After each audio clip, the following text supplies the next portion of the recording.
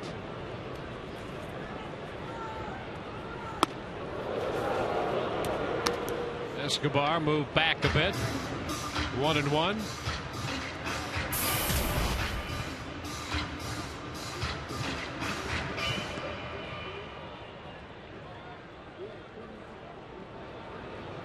Escobar at 250 on the year.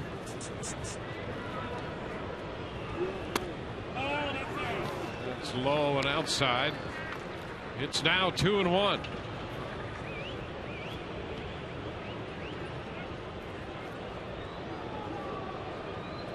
Well, if Escobar could hit one to center field the way he did in Houston in the 8th inning yesterday, he'd have a home run. He'd have a home run on top of the restaurant. I mean, that ball was blasting. There's a chop, third base, fair. Gillespie with a nice little play on that one. Well, Escobar just out in front, rolled it over, but I'll tell you what, he's been swinging a great bat. We saw that on full display yesterday, like you said. Ball to center, the ball to right late to give the Rays what would turn out to be the game-winning RBI. It's all right, big boy. You get a couple more.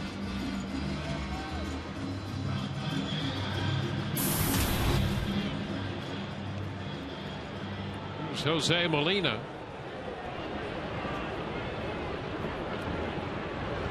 So Molina has a shot with Scott at second base. Trying to get the first run of the game home.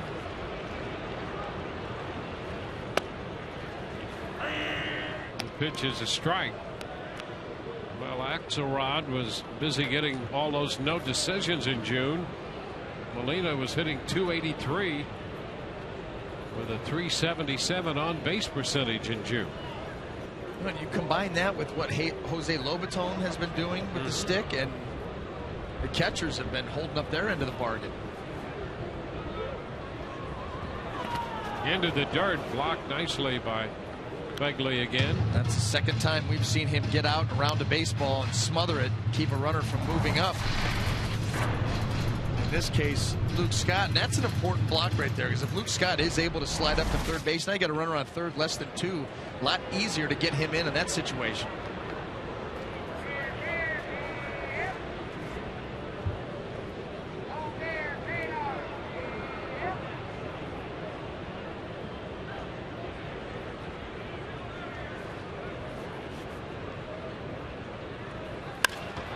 It's a fly ball hit deep to left. Diaz will go to the wall. Gone. Home run for Jose Molina. And the Rays lead 2-0.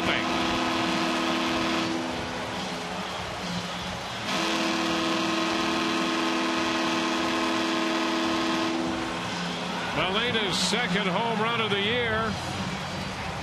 And it gives the Rays the lead. How about the way that Jose Molina pulled his hands through the zone to get the barrel, to get solid contact? Really did a nice job of clearing the hands around the body. This ball in. That's all he did. Watch the hands come through. Solid contact and enough power to get that ball out of here and give the Rays the lead. Kelly Johnson. Pitch is wide.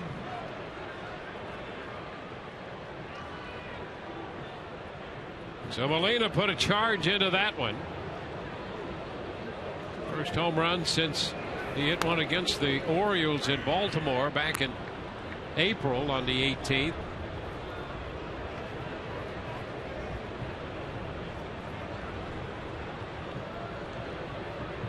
A 1-1 count to Johnson.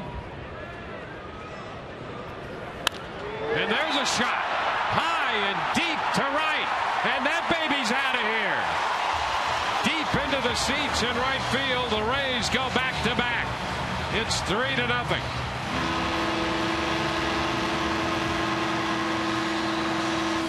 That's number 12 for Kelly Johnson. We talked about the fact that Dylan Axelrod is fond of his slider.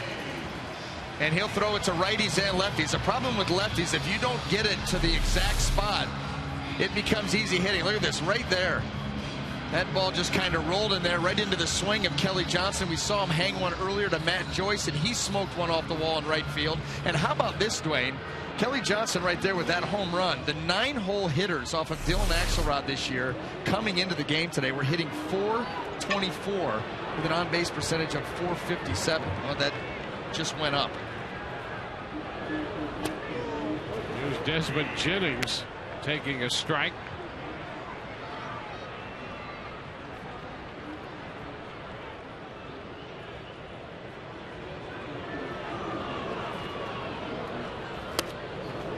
Jennings down in the count 0-2. Molina and Johnson go back to back. You'll recall just on the 24th in that game against the Blue Jays, June 24th, when Loney, Myers, and Fold went back to back to back. Molina and Johnson consecutive home runs here in the second inning of this game. And I'm going to tell you something right now. Don't think that can't demoralize a pitcher. You give up back-to-back home runs to 8 and 9. You're like, really? By the way, now roll it right back over to the top. And Jennings has a base hit right back into center field. A line drive to center for Desmond. So that's 4 hits in the inning. Well, what we've seen from Dylan Axelrod, the stuff has not been sharp. There's no sharpness to it. It's not overpowering to begin with. The slider has been kind of rolling in there. The fastball hasn't had that good finish on it or any late movement. And right now, that balls that are out over the heart of the plate are just, Rays hitters are putting good swings on them. Well, Jennings took his glove off before and then hit that one right back over the top of his head, threw into center for a base hit. That's right.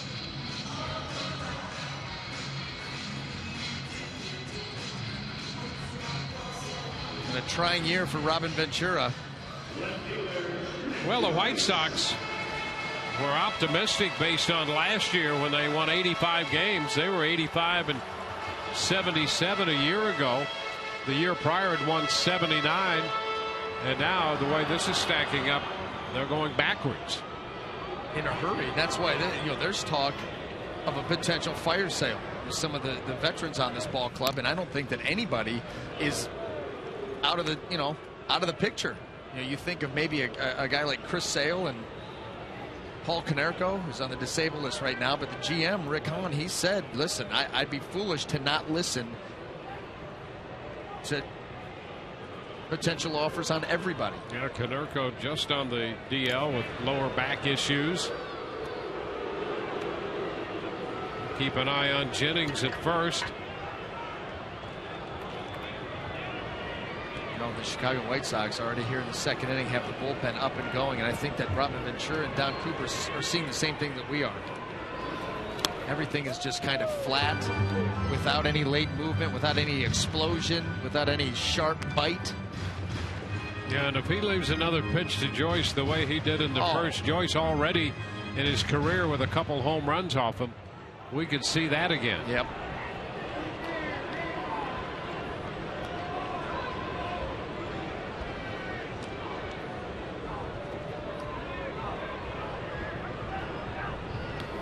And there's a long one. Deep down the right side, but it's going to be foul. Boy, did he put a charge into that one. I mean, listen, right now, I don't know how, unless the guys are hitting balls right at people. Again, this ball inner half, and Matt Joyce a little bit too quick. The ball got powdered. Just foul.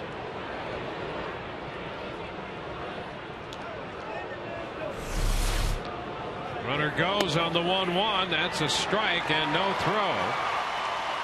Jennings steals his way into scoring position. His 12th stolen base of the year. Another great sign. That's his 3rd in the last 4 games. Desmond Jennings doing a great job. After he moved down in the order, started to have success, then Joe Madden has taken him back up to the top part. Now back in the leadoff spot full time, it looks like. But he was 1-2 there for a while. They got that on-base percentage back up over 400 during that span. And once we've seen that, saw him steal a couple bags in Houston, started to get some confidence back on the base paths. Boy, that just adds to this offense. They were doing a great job when he'd been really stagnant as far as getting on base or stealing bags. Fouls this one back. A fastball up. Roncoso, the right-hander, up in the bullpen.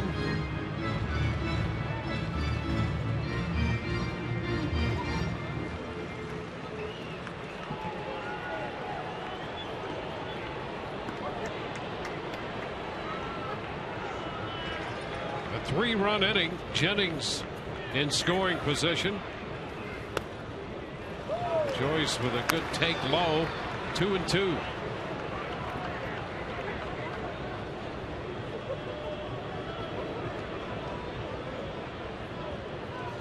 One pitches in the first inning and 22 here in the second already.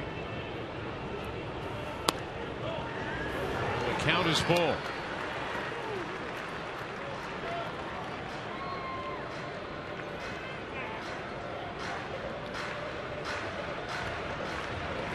And Longoria on deck.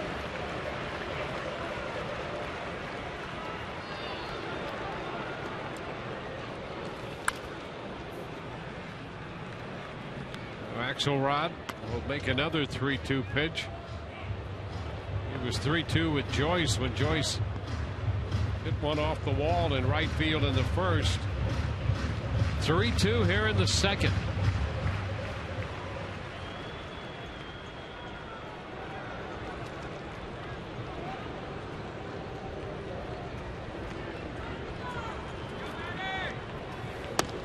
And strike 3 call. Joyce thought he had drawn the walk, called out on strikes. The pitch at the knees.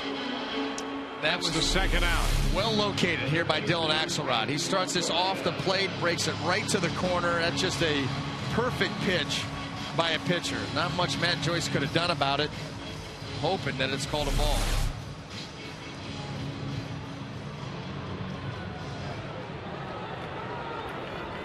Here's Evan. Longoria popped out down the right field line in the first inning.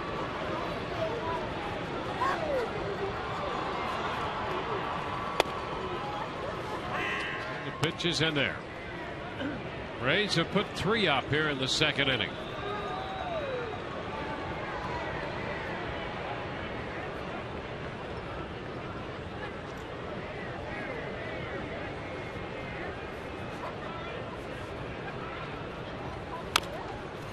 Tapper foul.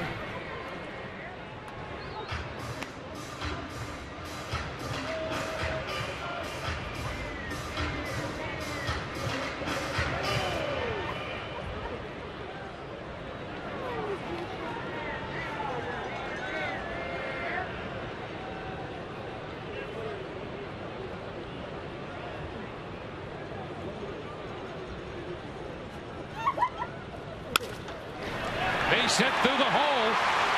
Here comes Jennings. He will score. No play at the plate. And the Rays make it 4-0.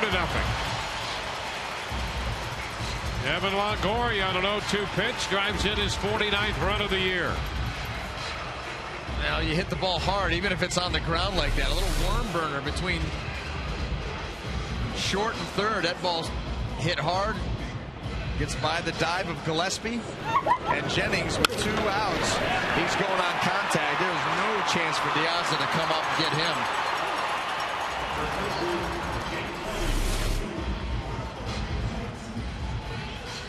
So Longoria has a base hit here in this second inning, driving home the 4th run. 4 runs, 7 hits in the game for the Rays, 5 in this frame. And James Loney, who wasted a little time in extending his hitting streak to 16 on the second pitch he saw in the first, bats now in the second inning again. The breaking ball in there for a strike. Slow curve.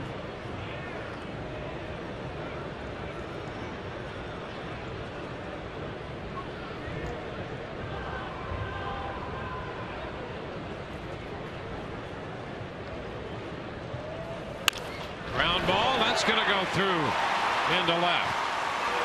Loney is 2 for 2. Did you get the impression right there that James Loney just guided the ball over that way? That ball was up and away, and he knows that these hitters, they take a look to see where the defense is playing them. And to watch him just go over there and play pepper with the left side. He just leans out there. He knows he's got a huge hole to work with over there. Doesn't try to do too much. Doesn't overswing once again. Just content to take his base hit. Look at it. He just opens it up and pops it through. You wonder why he's got the hitting streak going, why he's back up over 300, why he's been doing it all season long. That's why. Well, 30 pitches for Axelrod, and Will Myers becomes the 9th man to step in here in the second. Will hit the ball a long way to center field to end the first. Now he has a chance here with 2 men on and 2 outs in the second. Fouls the first pitch back. Strike 1.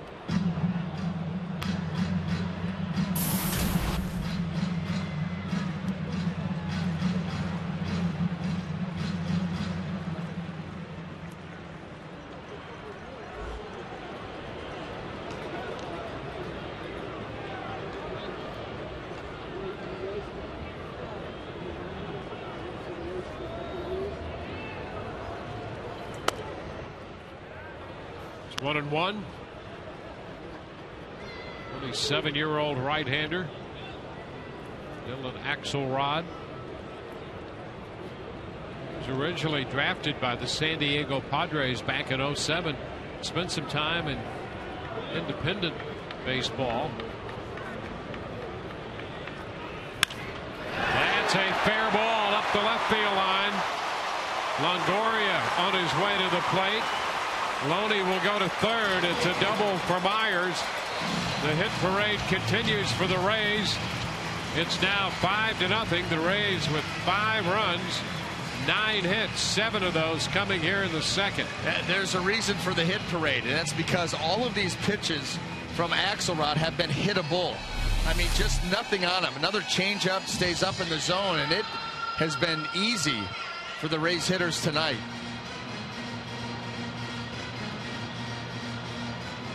And Robin Ventura is going to make a move. 33 pitches here in the second inning. And Ventura comes out. Time for the Metro PCS call to the bullpen.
Out of the game after an inning and 2/3, his shortest outing of the year. Ramon Troncoso will be the new pitcher. And Luke Scott, the 10th Ray to come to the plate here in the second inning. 12th time the Rays have batted around this year. The first pitch is a strike. You got to tip your hat to the Rays offense, because when a pitcher is struggling like Dylan Axelrod is, and even coming into play tonight, his last 4 starts, the ERA approaching 7.5, and he had 42 base runners in just over 20 innings. That trend obviously continuing here with the Rays, but they took full advantage of pitches out over the plate. They didn't miss them, they didn't pop them up, they hammered them. The chopper headed to Ramirez, the shortstop, who throws out Scott. Scott started it with a double, ends it with a ground ball. In between, the Rays hit back-to-back home runs by Jose Molina and Kelly Johnson, and they built a 5-0 lead at the end of 2.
Shot of his own. It is 5-0 Tampa Bay, and we are joined here by a couple of the Rays' wives.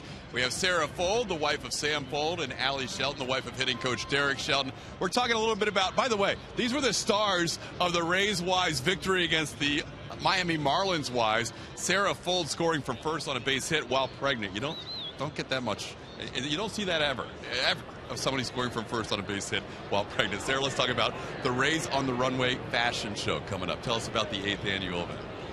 It is the 8th annual event. It's at the Vinoy, downtown St. Pete, Thursday, July 11th. We're excited about it, yep. And it's a really great event. All the proceeds go to the Children's Dream Fund, and very deserving charity. No doubt about it. And it's Josh Fegley leading things off here for the Chicago White Sox. Allie, a little different feel to this year's event. Tell us about that.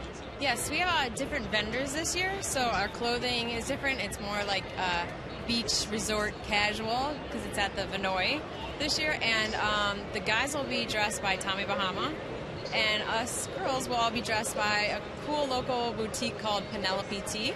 It's really cute, different stuff, and it's kind of helping out, a vendor that's in our hometown. Josh Fegley in his first Major League at-bat strikes out, first out here in the 3rd inning. What about the guys in the 8th annual event? We're seeing some video of them in the past. They getting more and more comfortable with walking the runway? They always surprise me with their runway swagger. They,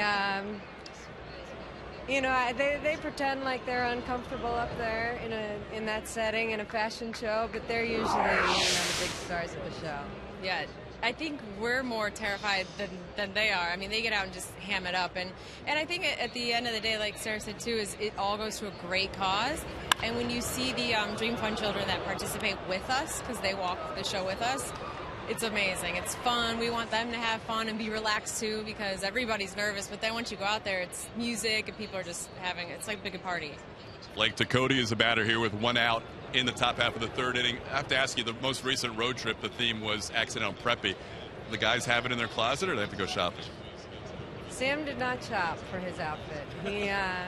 He probably could have outfitted some of the other team members, but it actually came from my father. I have to admit, the Nantucket Reds were my dad's. All right. Derek, he went and bought shorts. The rest he pulled from his awesome golf collection. Very cool look. Guys, it is coming up next Thursday. Children'sDreamFund.org. Renaissance Benoit, nice little casual fashion show. Ground ball past Hellickson, and Kelly Johnson cannot make the throw, so 1 out, 1 runner on. Thank you very much for being with us. Did I forget anything? Thank you. Get your tickets online. It's $125 a ticket, and you can mingle with the guys beforehand at like 5:30 if you get there, and it's a great time for a great cause. There you go. The game-winning RBI in the Wives game. The game-winning run scored from first base on a single in the Wives game. Guys, back to you. Yeah, that's impressive scoring from first base under any circumstance, and certainly for Sarah to score from first was beyond extraordinary. Listen. She scored from first on a single. Yeah, just that alone. That's not, I mean, blazing. Whole family can run. Here's Diaza.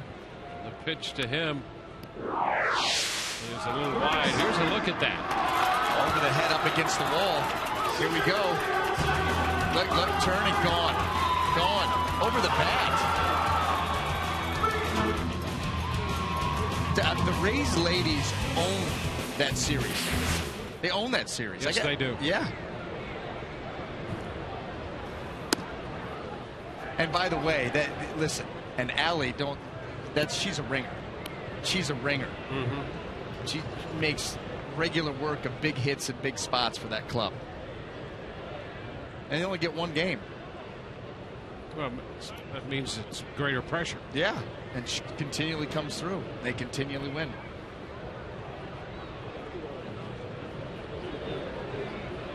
Here the Rays have jumped to an early lead. Hit the White Sox 9-2. Lead 5-0. Cody's at first with 1 out. Diaz at the plate. 2-0 the count.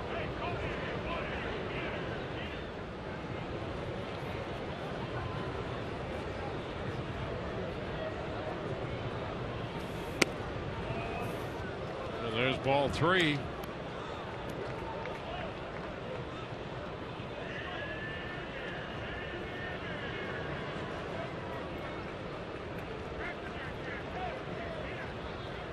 White Sox have averaged under 4 runs a game this year, 3.76 runs per game. Well, they've scored the fewest in the American League, and and you look at some of their numbers too with runners in scoring position, not too shabby. The problem is getting guys out in to scoring position. Their on-base percentage is below 300. It's 14th in the American League at 298 coming into play. So they're just not getting guys on base. They have a tendency to become too reliant on the home run. They haven't even been hitting those at the clip that they have in the past.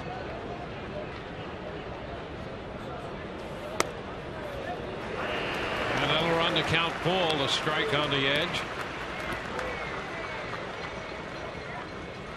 And yet the White Sox are over 500 against the American League East. Now, I saw that, and I was blown away by that. They're 9-7 against the East. Yeah, and what is it? 25 and 41 against everybody else. Figure that out. I mean, that's such a baseball stat. You just like only in baseball. Yep.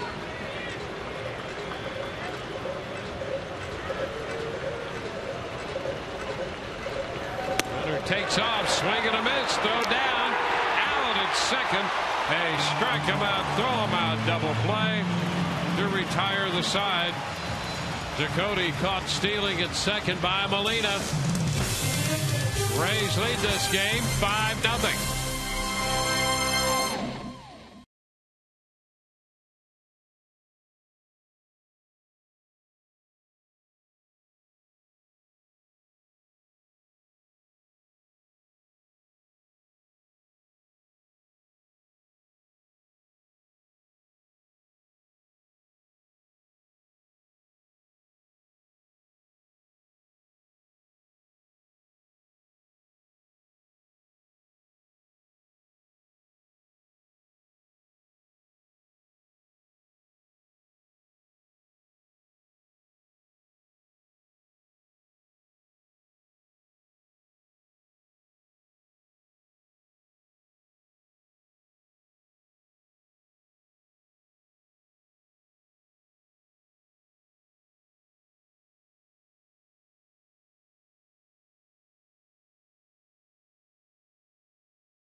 Ahead in the bottom of the third.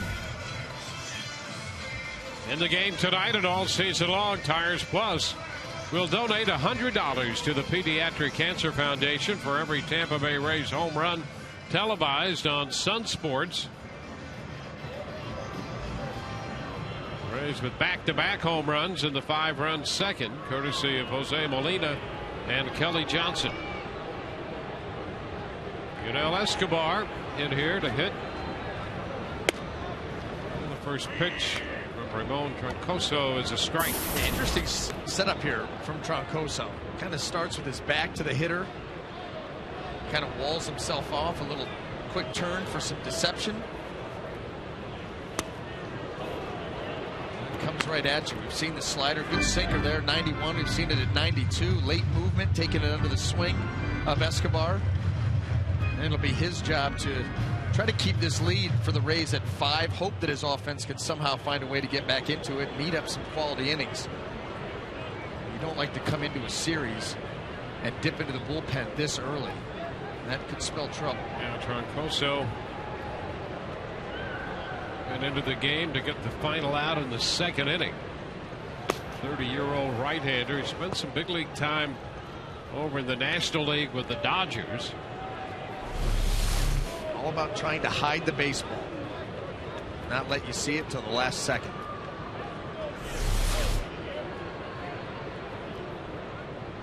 Yeah, not only does he angle himself and try to hide the baseball that way. There's a ground ball, diving stop by Beckham. Throw to first, out at first. Escobar went in diving head first, and Keppinger with a stretch on the bag just long enough. But what a play by Gordon Beckham. This ball looked like it was destined up the middle. He gets that ball behind him, jump throw, and then again Escobar right there leaves his feet to head first slide. Actually clipped Jeff Keppinger there, but the throw clearly got him. Nice play. So Alfonso Marquez on the call down there. A little crowded around first base. First pitch to Molina is a strike. Troncoso not only with that angle in his setup out there, but he'll give you a little of that short arm action with his delivery. Yeah, that arm is back quick and right to the release point in a hurry. And that's all. It's all about creating deception.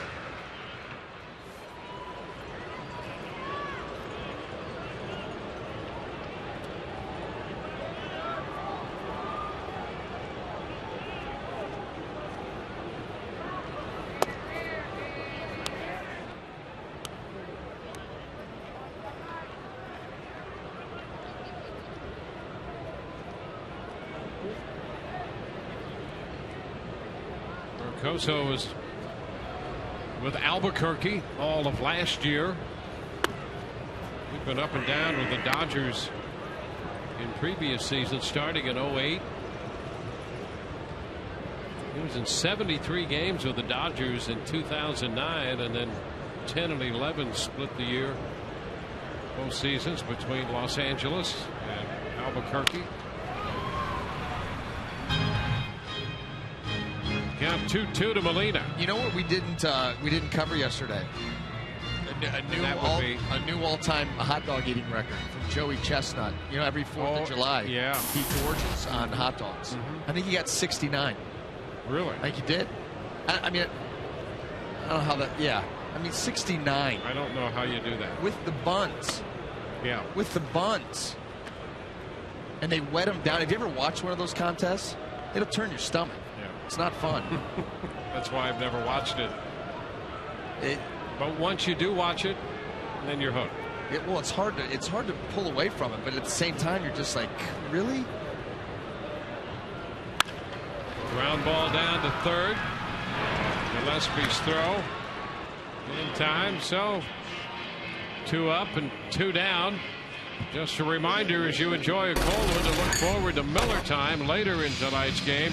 Brought to you by Miller Lite.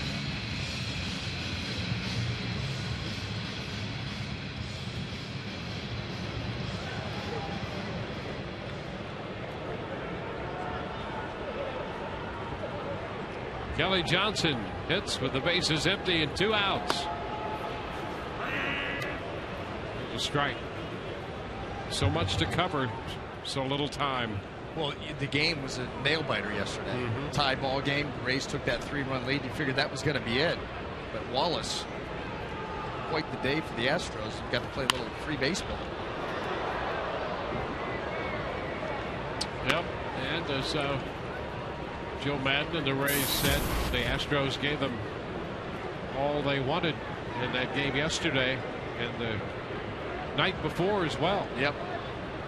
Yeah, the Rays marched into Houston and just took charge the first 2 nights. 20-0. Out hit them 29-6. Down to short. Ramirez comes up with it. So 3 ground ball outs in the 3rd. We're headed into the 4th. It's 5-0 Rays.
Field tonight. Zobrist getting the night off. It has all 5 tools, a true utility player, all-star quality, and kids can be just like Ben with the Super Zoe utility belt presented by Stanley. The Rays take on the White Sox Sunday. It'll be Family Day, Family Fun Day, presented by the Tampa Bay Times, and kids 14 and under get to take home one of those belts while supplies last. Visit RaysBaseball.com.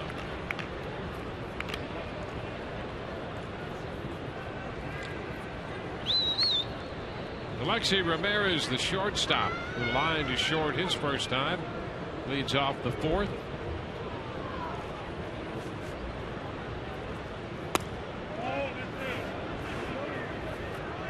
White Sox started the night at 34-48 on the year, in 5th place in the American League Central.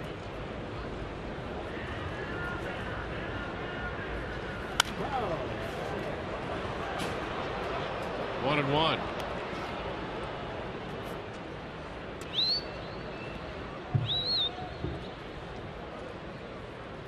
I've just been delivered a hot dog, Dwayne. Of course, after that conversation, and yeah, one. Oh, just one. One. I'd have a hard time choking that thing down.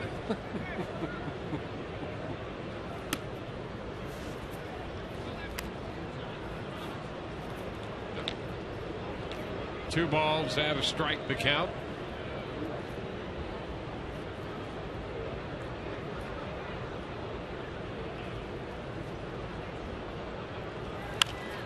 Pitch popped up. Coming straight back. That's going to be out of play.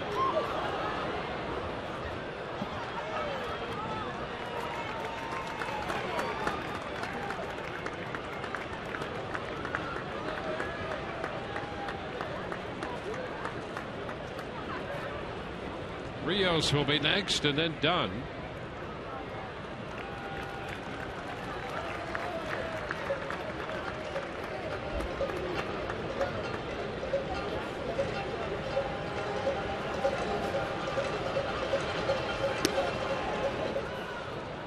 Full count. Hellickson gave up a base runner in the third on the ball that Ducote hit by Hellickson. Jeremy actually recoiled with that glove, thinking that there might be a play behind him to be made. What is an infield hit? Now Escobar at short with the pickup, and Ramirez is out of there. One away in the fourth.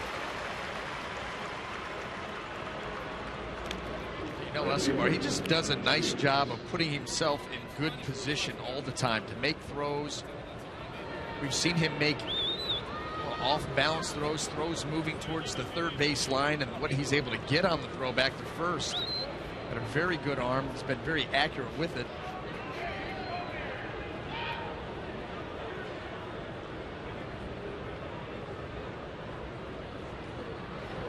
Alex Rios. Dwayne, if you look back too, if you take out the first 2 weeks of the season with what he's done offensively. Absolutely. I mean, know where you're going. Batting average up over 280, on base just south of 350, all 6 of his home runs, 34 of his 36 RBIs. That ball fair just inside the first base bag for Rios. He's on his way to second with his 19th double of the year. How in the world did he keep that fair? Look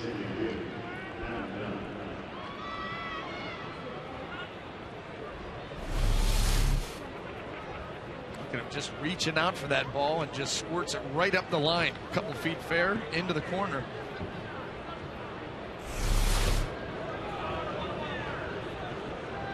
Escobar asking him the same question you pondered. And he shook his head, I don't know, with a smile.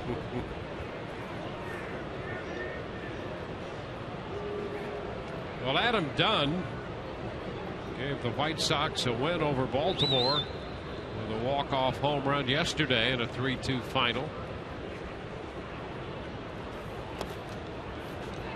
Takes the pitch low. Blue Jays have a 4-0 lead at home over Minnesota Twins, batting in the 5th. Jose Bautista has hit number 20 in that game. Last time we checked, the Orioles still had a 2-1 lead in New York on the Yankees. New York batting in the bottom of the 5th.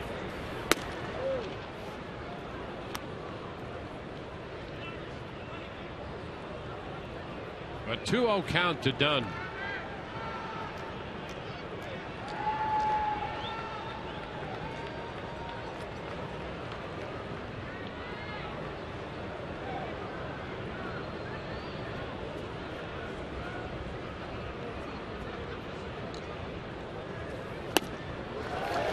Dunn out in front. Dunn with 23 home runs. He's tied for third in the league. Could not wait on that one. And he's eighth in the league in runs batted in. All the while coming into the game hitting .207.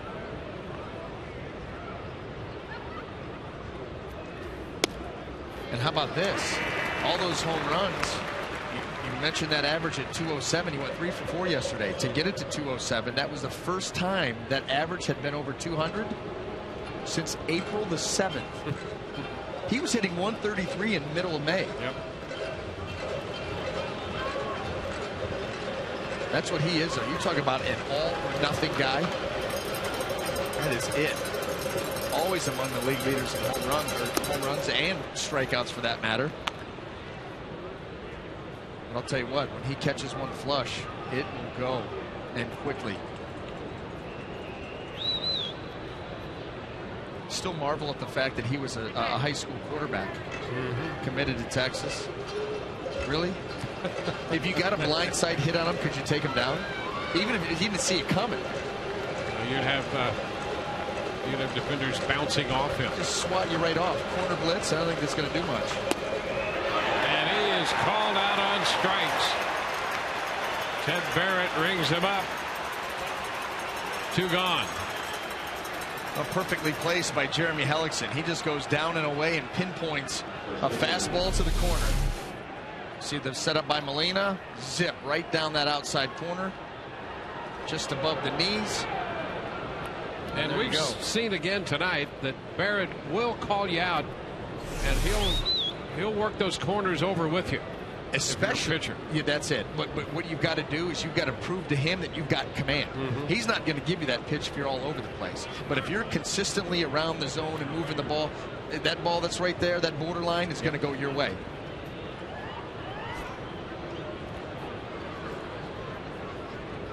It's 5 strikeouts for Hellickson tonight. 2 outs into the 4th. Jeff Keppinger at the plate.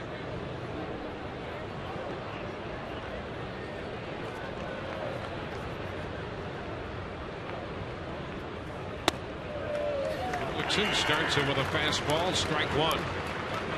And you see again, he has been down all night long. Mechanically, he's locked in. He's pitching with a lot of confidence. And right now, the one thing that he had concentrated on, which was get the ball down in the zone consistently, he is doing, and doing very well.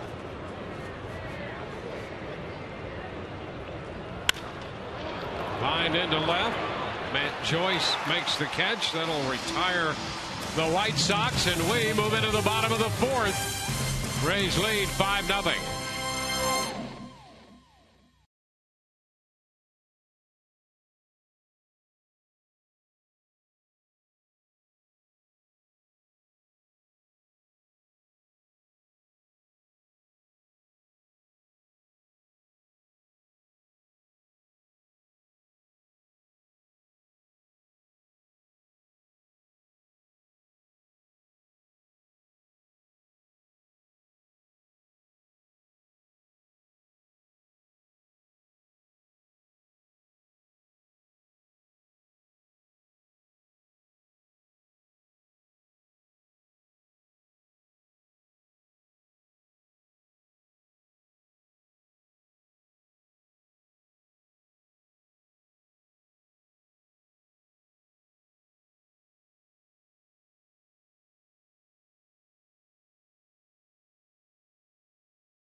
the clock to the 1970s tomorrow.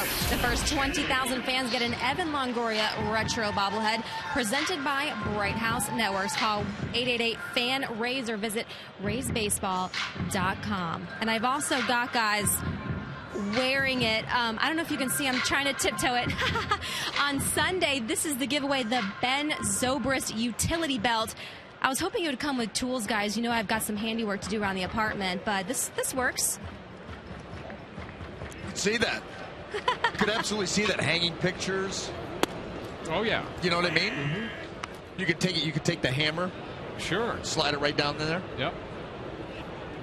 And it could be embellished. Yeah. If you wished. I mean, it's pretty good the way it is. But if, you know, in the interest of style. If need be. Yeah. If need be. Very versatile piece, Dwayne. Much like Ben Zobrist himself. There you go. See how it all works together? Yep. It's great when a plan comes together like the A-Team. Was that not a great show? Chop back through the middle. That's going to be a base hit in the center for Jennings. Boy, Desmond Jennings wearing a path with balls he's hit right back through the middle tonight. Yeah, has that been the approach or what?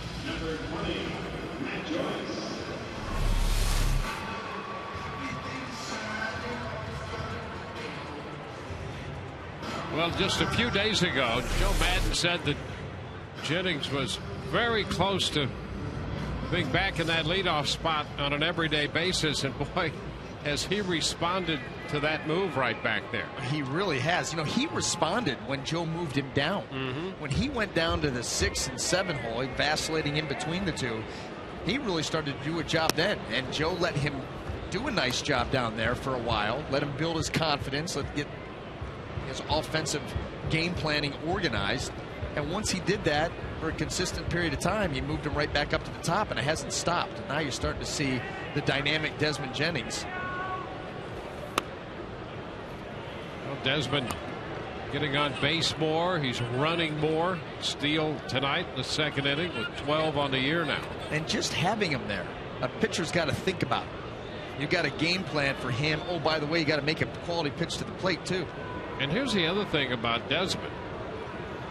On a couple of times tonight with a run scored, he came into this game with 54 runs scored, tied for 6th in the league, and another one tonight. Right, and not even getting on base with the consistency that you would like. He's certainly doing that now. But boy, oh boy, if that's the way that he comes out of the gate, how many runs could he score in this offense? We're talking about production up and down the lineup. There he goes. And he's got another steal.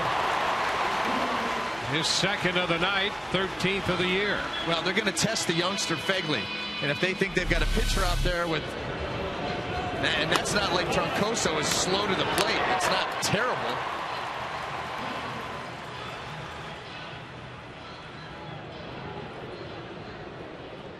See that short arm action by Fegley, almost shot putting that ball out there to second base. Just comes straight up over the top. That's a tough arm angle. And Matt Joyce is on, drawing the walk.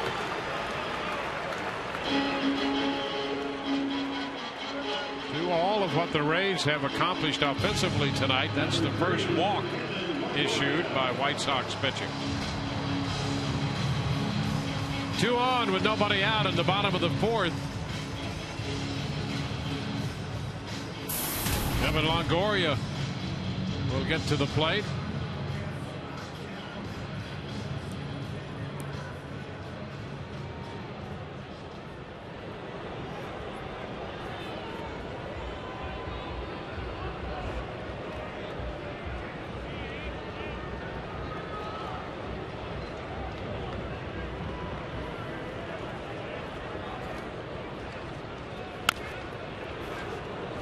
Foul ball by Evan.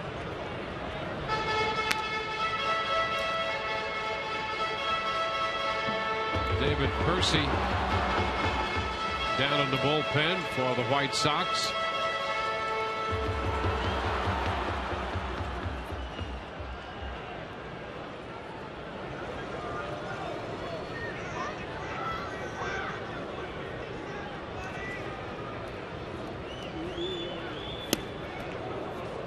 close to Longoria, and it's 1-1.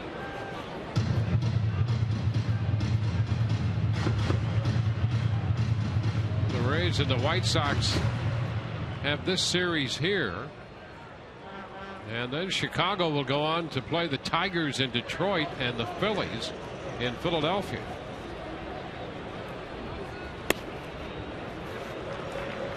Yeah, not getting any easier. Yeah, and then they also have to play a game against the Cubs. So they'll have a makeup game against the Cubs in the midst of this road trip.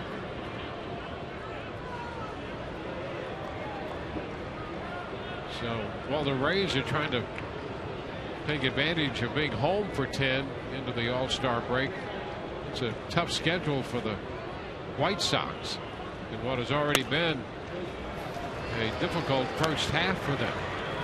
They did do the Rays a favor their last series before coming down here. Took 2 out of 3 from the Orioles. Yes, they did.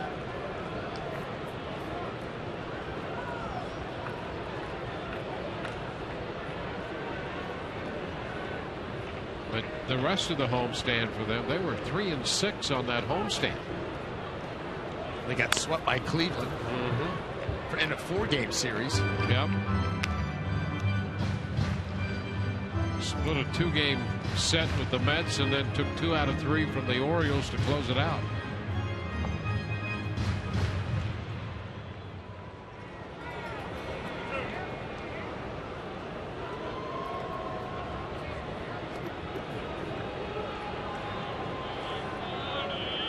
Three balls, 2 strikes.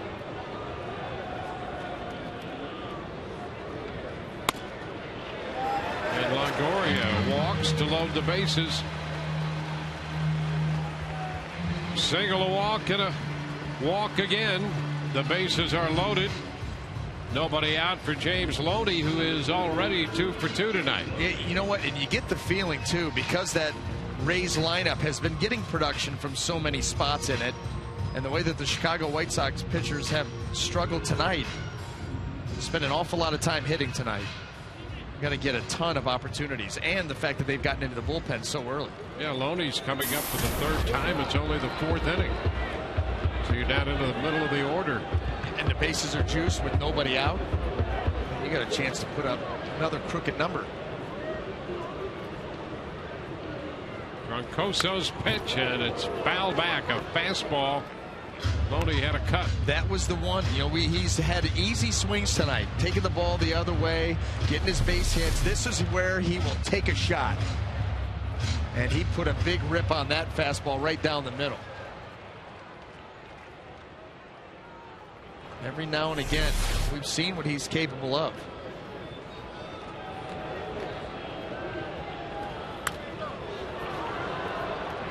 Fouls it back. A breaking ball, it was up. And another big swing. He's had 2 big swings on pitches out over the plate and has fouled them both off. Now just cut it down and take your base hit, drive in 2.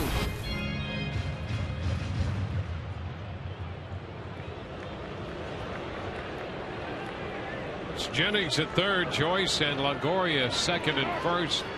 Jennings single, swiped the base, and then Joyce and Longoria drew the walks.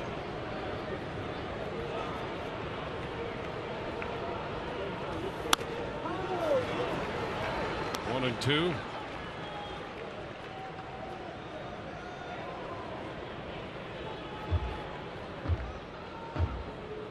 The Rays starting this game 6.5 back in the East.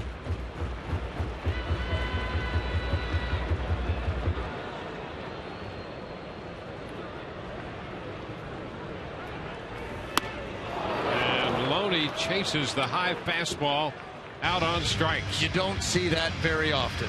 You just do not see James Loney, not that he won't strike out, but going up and out of the strike zone like he did right there.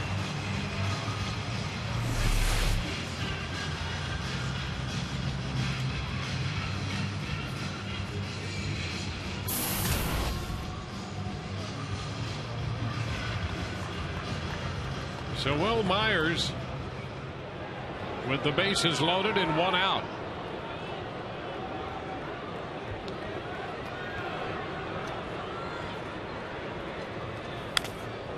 fouls it. They got a little piece of the rookie catcher Figley. Josh Figley.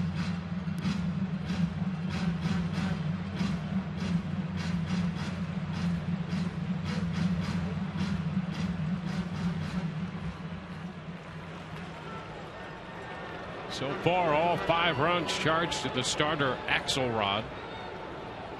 Troncoso ahead 0-1 to Myers. And another foul ball.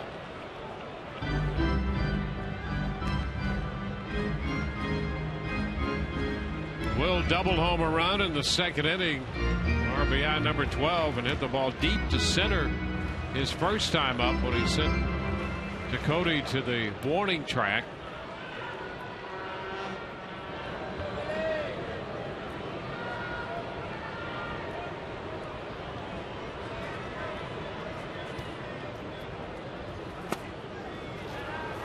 Wide. Myers laid off the 0-2 slider.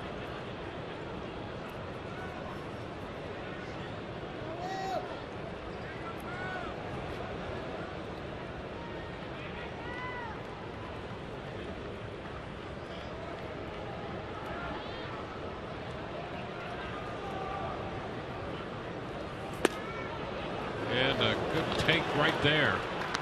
Again, a slider, and it's 2-2. Yeah, that one closer than the previous, but sweeping it to the outside. Troncoso trying to catch that outside corner. Will Myers, he's just realizing, you know what, there's not a whole lot I'm going to be able to do with that pitch, so you take it off the plate.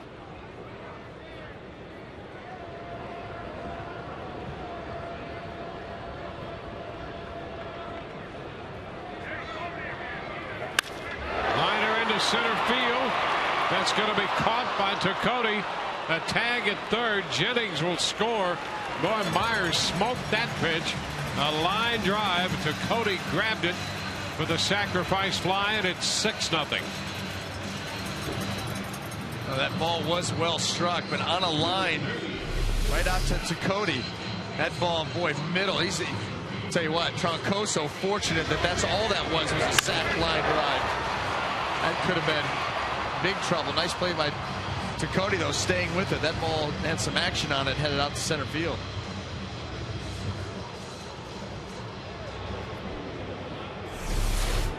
Yeah, that was not your routine catch out there by any measure.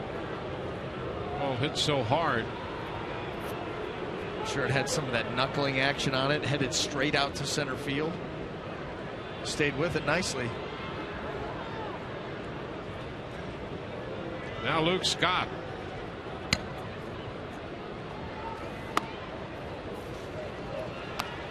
Scott doubled and scored to start the second inning when the Rays sent 10 men to the plate and scored 5 times.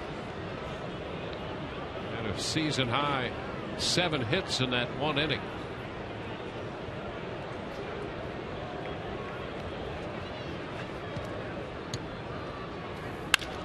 And a base hit through the middle for Luke. Joyce heads to the plate, and the Rays have another run. It's 7-0. RBI for Luke Scott, his second hit of the game. Longoria stopped at second. Rays are adding on. Now right back up the middle and hit hard enough to get outside of the dive of Ramirez. Luke Scott chipping in once again.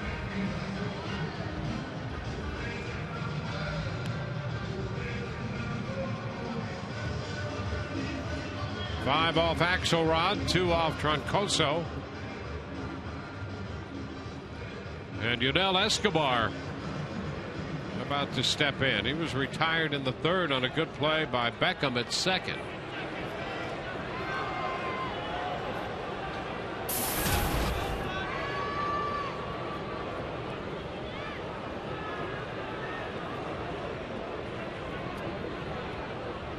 Escobar, the 7th man to come to the plate for the Rays in the 4th.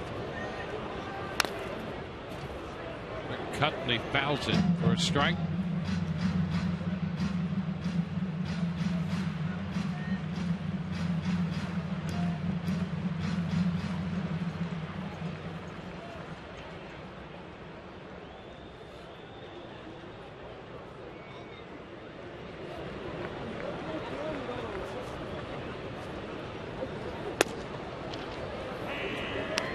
0-2.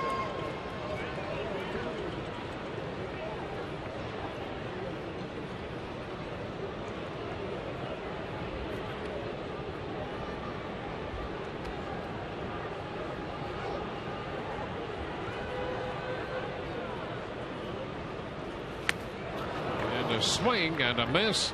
That retires Escobar and the Rays in the 4th. But the Rays add 2.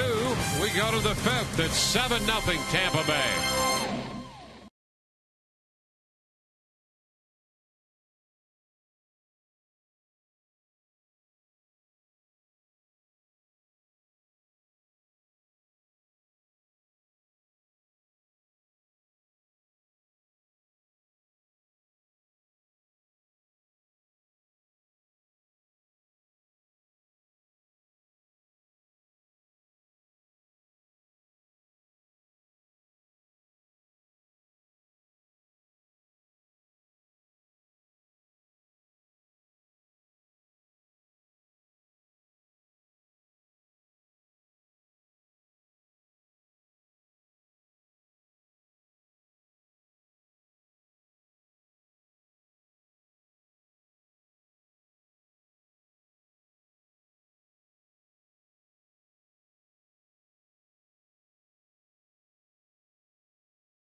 David Price on Sunday. And guys, sometime down the road, the Rays hope to get their entire starting rotation back in the fold as Alex Cobb continues to make progress after being hit by a line drive less than 3 weeks ago. Here he is this afternoon with athletic trainer Ron Porterfield before the game. Initially, today was going to be just a throw day on flat ground, but Cobb has been progressing to the point where he actually threw off the mound through 29 pitches, through all his pitches, and right now, physically, he's ahead of schedule. Obviously, there's a lot of tests that have to be passed with a concussion, and that will be part of the process as well. But physically, guys, he continues to make great progress, and it was good to see number 53 back on a mound for the first time since being hit by that line drive. Back to you. Yeah, you know how badly he wants to get back out there, and yet the other side of that is the Rays going to make sure that it's absolutely the proper time after that scary incident when he was hit by that line drive. Well, the Rays have built a 7-0 lead as Jeremy Hellickson throws a first pitch strike. Connor Gillespie, the hitter, he doubled his first time.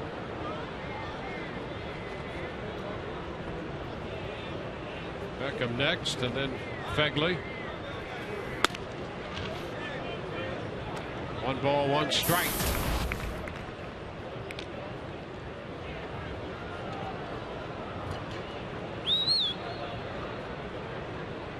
One and one to count.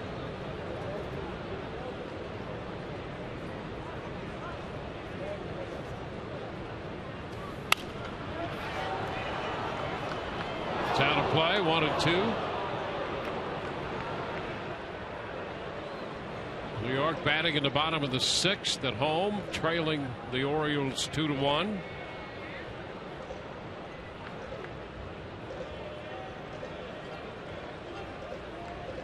Blue Jays continue to lead the Twins 4-0, bottom of the 6th in Toronto.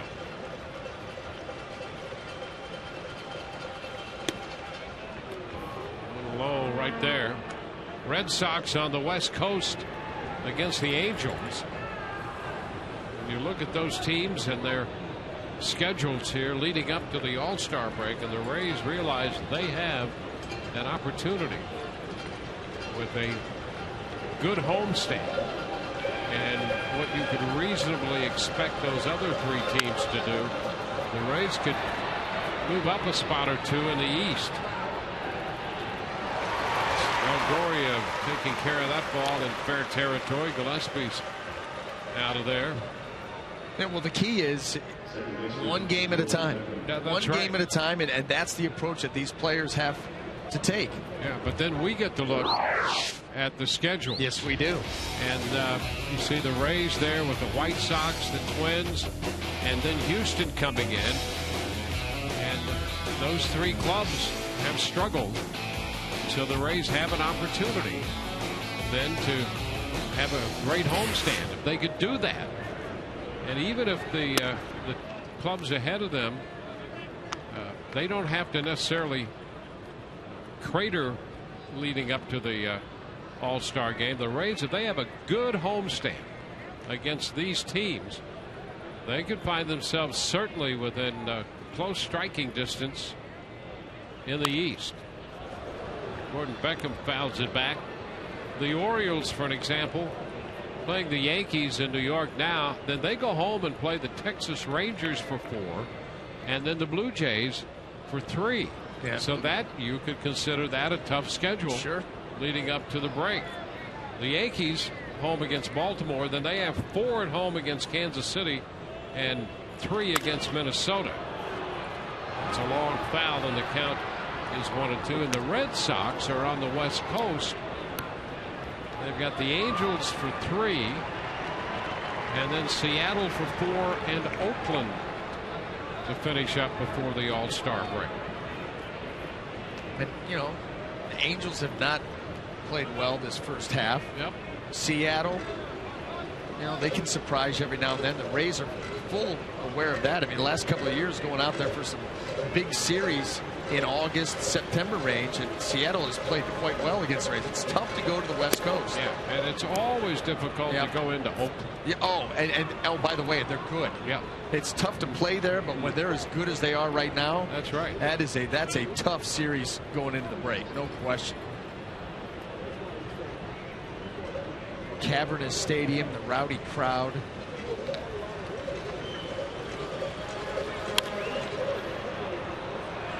Foul ball up the right side. We starve there. Absolutely. Yeah. We do have fun there, though. Mm-hmm. Yep. Yeah. Late night with the Rays. Mm-hmm. Good crew.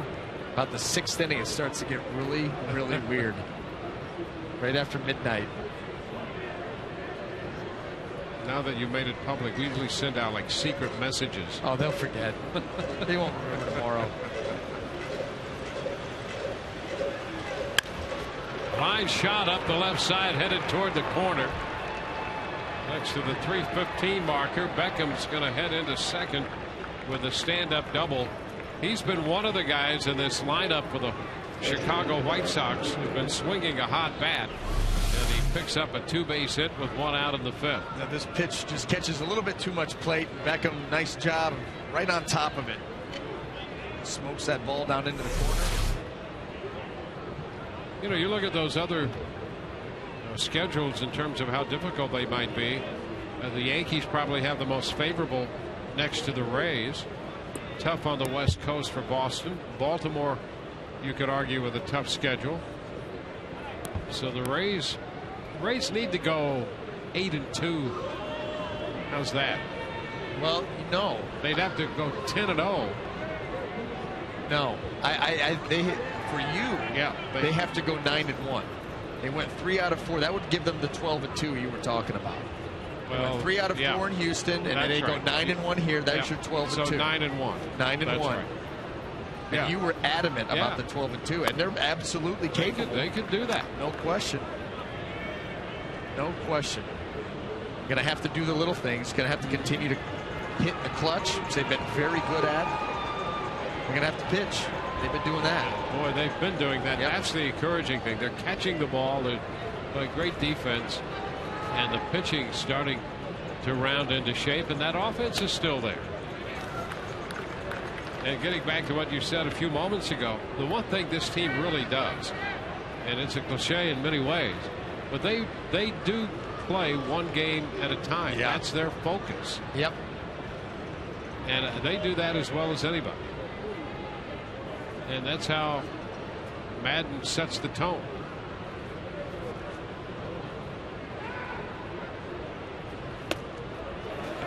Quickly trying to check.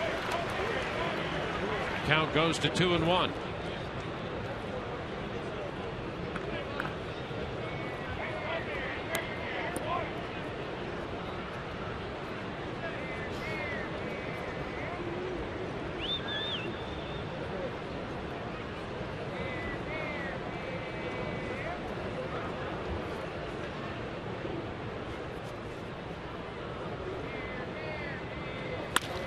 Ground ball right side. That's going to get through. Beckham's going to be waved around. The throw is cut off. So Beckham scores. Fegley with his first big league hit drives in a run, and that makes it 7-1. Well, a nice job by Fegley taking that ball the other way. A strikeout in his first at bat in the big leagues. Second one, an RBI single to the right side. Impressive.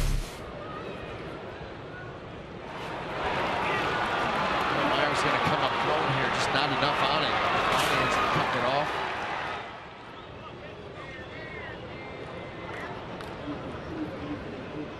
So the 5th hit off Hellickson, and Fegley drives in a run with his first big league hit.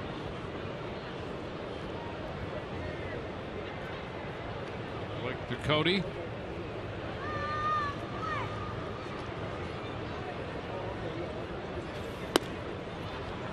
Pitch is a strike around the knees. 7-11-0 for the Rays. 1-5-0 for the White Sox. Fegley was hitting .316 down in Charlotte with 15 home runs. So he can swing the bat.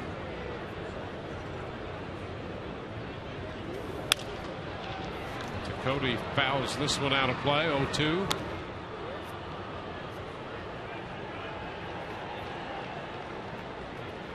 Cody just back from Charlotte.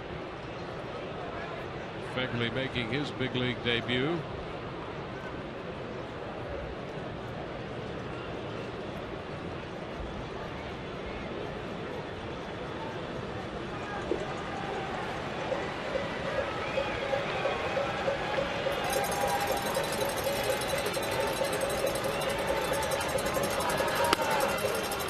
Upstairs, 1 ball, 2 strikes.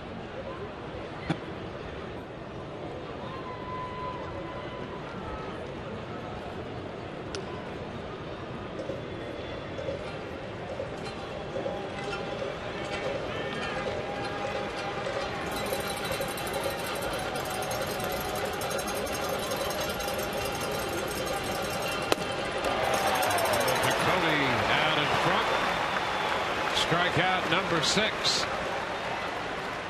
2 gone. Oh, nice changeup by Jeremy Hellickson right here.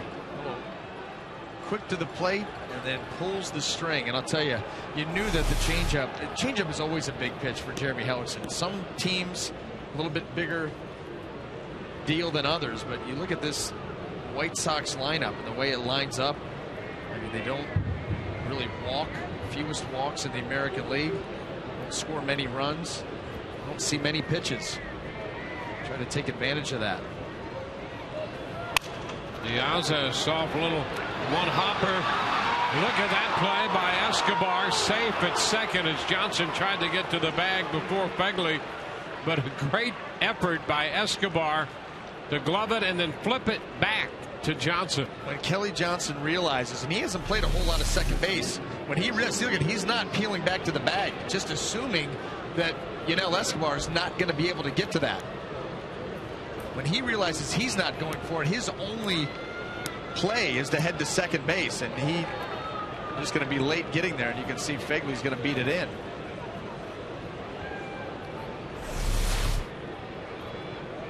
Yeah, how about Kelly Johnson? We talked about that before the game, the versatility that the Rays have gotten from him. Yeah. Here's a guy who's played second base most of his major league career, but not here.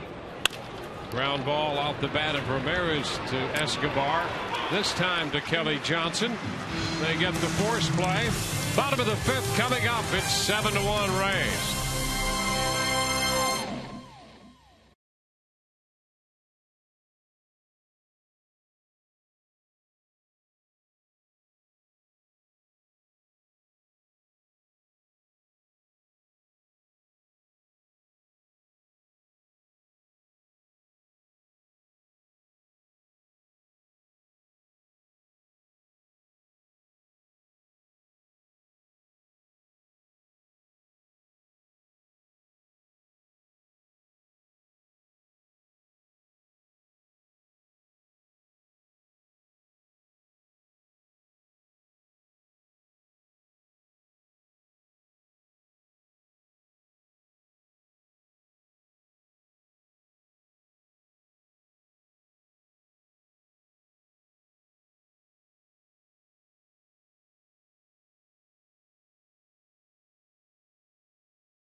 Middle of the 5th inning, and it's time for the Just for Men Auto Stop Foolproof Stat.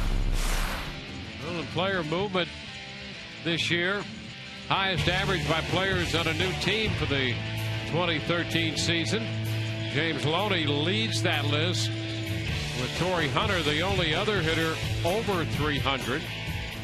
Loney at 321. That's after going 2 for 3 tonight.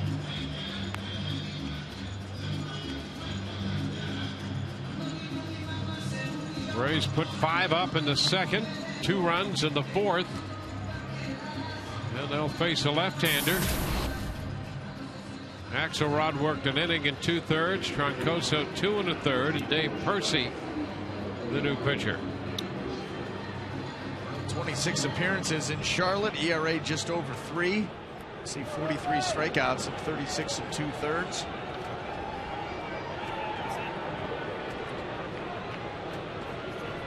Jose Molina will be the first man to face Percy.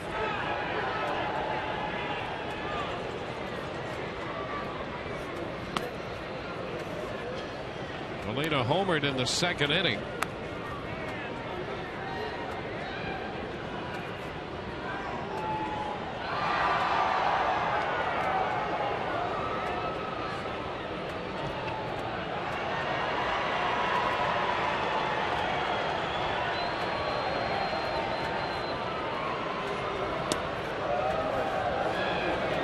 It's 2 balls, no strikes. Rays got 5 off Axelrod, 2 off Troncoso.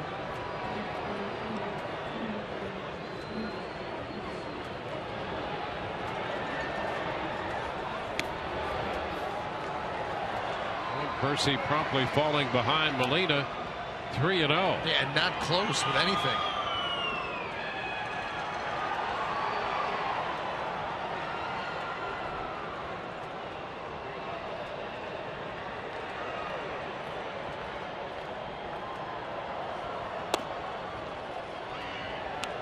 Finds the zone, 3-1.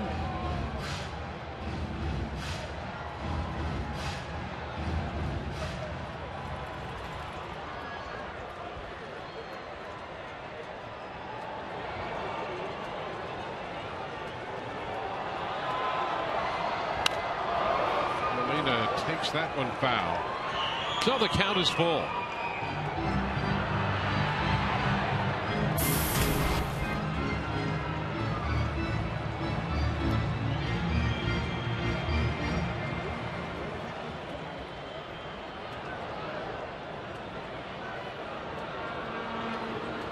Rays fan with the Durham Bulls cap, and look, he had some young prospects right around him there. Sign them up and put them in the Rays system.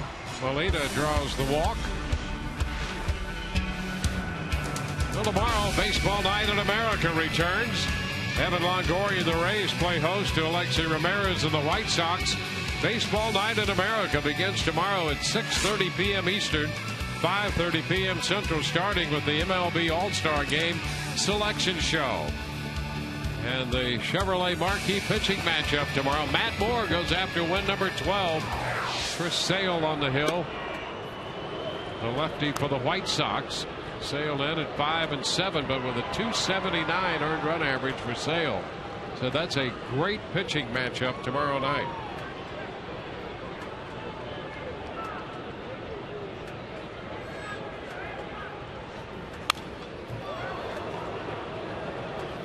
Johnson down in the count, 0-2, fouling off a fastball after Molina walked.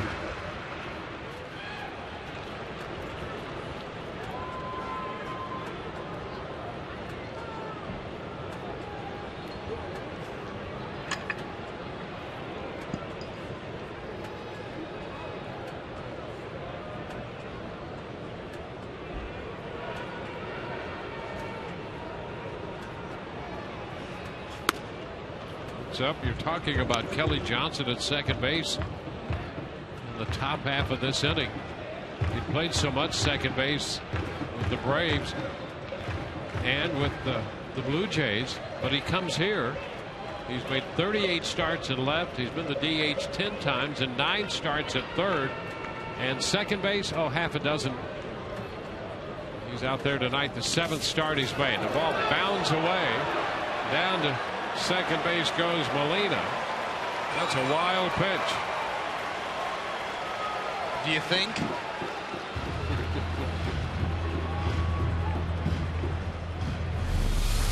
Talk about yanking a breaking ball. Fegley didn't have a shot.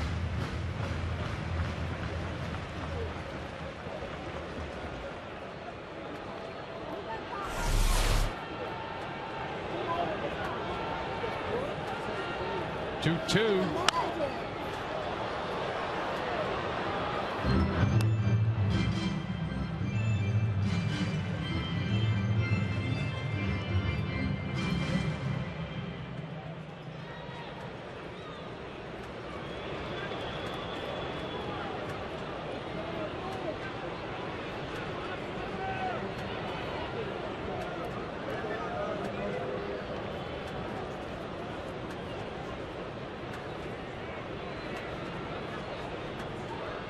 A step back.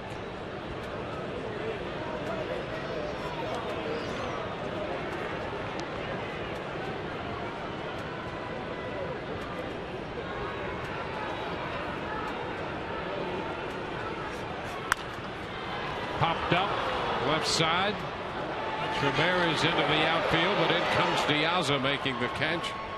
That's the first down. We talked about this Chicago road trip they're on, and it can be a challenge. They went 3-7 on their last road trip into Houston, Minnesota, and Kansas City. Lost 3 out of 4 to Houston and were swept by the Twins. Ouch. Ouch. So it's been a tough run for Robin Ventura's club.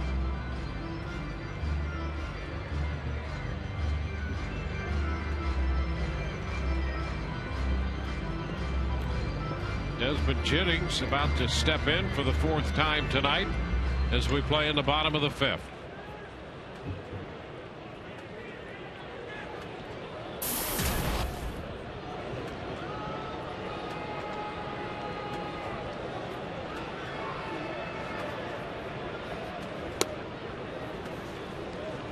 Pitch is too low to Jennings.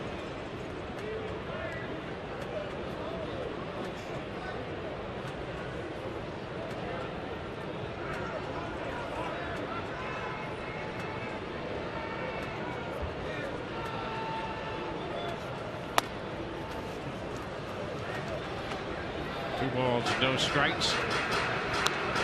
It really gets to be a challenge for a club. The White Sox a year ago thought they were moving in the right direction. In the first half of this season, that has not been the case. And it's a challenge for a manager to keep everybody focused. Yeah. Not only keep guys focused, well, actually, it shouldn't be that hard because guys should realize that they're playing for their jobs. Team underachieves like this. Base hit again for Jennings. Molina will stop at third, and Desmond Jennings has his third hit of the night. And back up the middle. Again, 4 times he's used the middle of the field. Just continues to get it done, but here it is off the lefty Percy. Right back up the middle. Get out of the way, Jose Molina.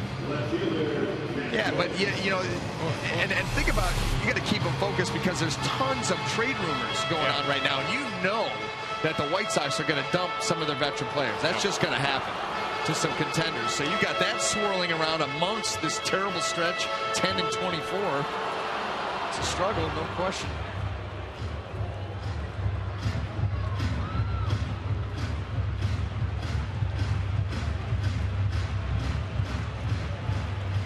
Well, Matt Joyce about to step in.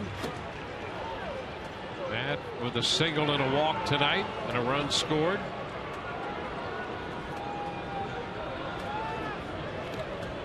Percy with his move to first, a little lob over there.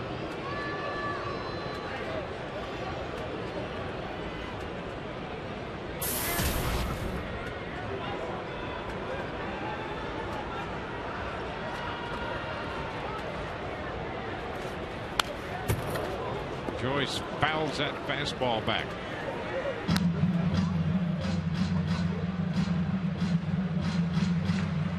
Well, Matt's been on the verge of a long one a couple times tonight. He lined a single off the wall in right field in the first inning. Hit a ball deep into the seats, but foul in a previous at bat.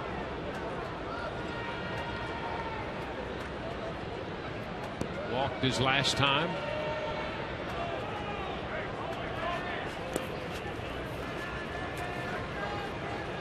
One and one.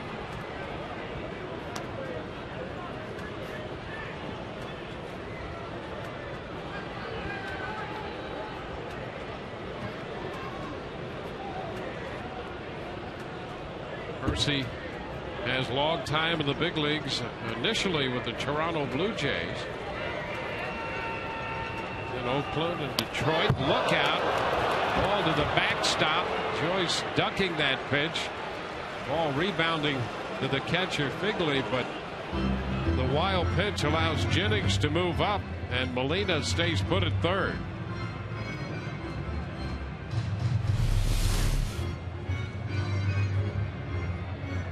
You know, anytime you're up around a hitter's head, and that's just a misfire all the way to the backstop. This is tough to watch.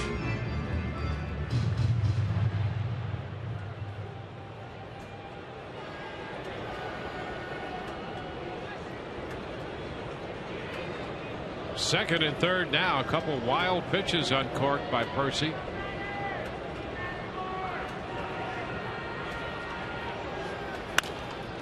Joyce lifts the fly ball into left. Piazza makes the catch. The runners hold at second and third.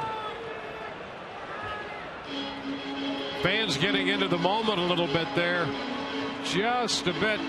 They're not the on only the wild ones. side. They are not the only ones. I was anticipating, wanting, desiring badly to see that happen. Well, he did go back to tag. He did. Here he goes. Come on, baby.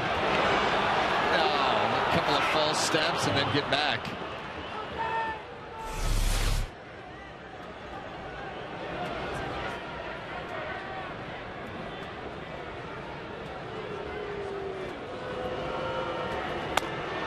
Well, Evan Longoria's up here. They're going to walk him intentionally.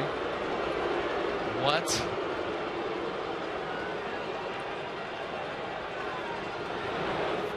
And that pitch, almost another wild pitch. Percy has made 21 pitches, 9 strikes, and 2 wild pitches already. And that was almost a strike. Listen, these pitch outs aren't much better. He almost threw a wild pitch on the intentional walk, and then almost threw a strike. Did you see poor Fegley back there? Yeah, this is his major league debut. And he's having to cover some ground.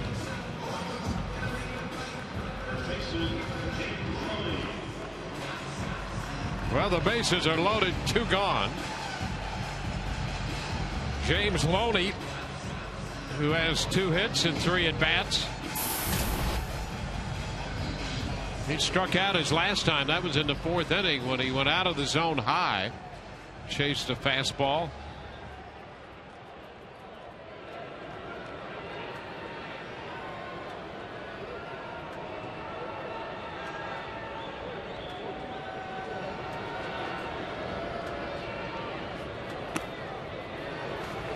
Fastball low.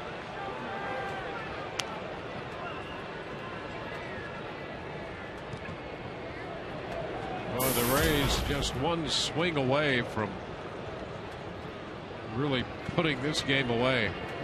Up 7-1 already, and Percy has struggled to make not only a pitch in the zone, but in some cases close, and this pitch blocked again by the young catcher, and that's going to get Don Cooper out to check to see Percy's okay. Yeah, this is tough to watch. I mean, we're talking a fastball that didn't even get to home plate. I mean, a couple of the pitch outs that were all over the place. Threw one over Matt Joyce's head to the backstop. Threw a breaking ball and to the right-handed hitter's batter's box. Midway through that, all over the place with his command. And it can't be anything but unnerving here with the bases loaded and a 2-0 count.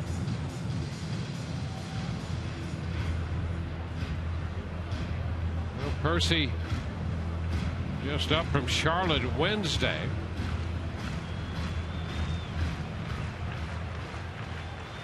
This is his first big league outing since July of 2011.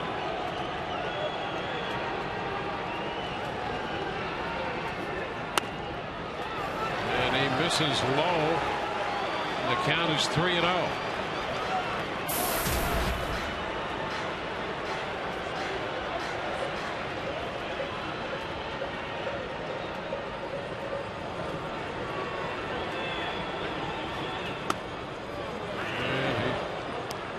Drops that one in there.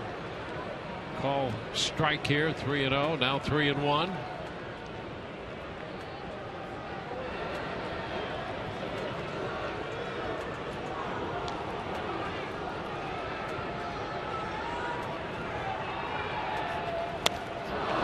And now we go to 3-2. And James Loney did Percy a favor. I think that ball was a little bit too far down. Probably ball 4. Especially with the lack of command that Percy's shown. Yeah, that ball's down.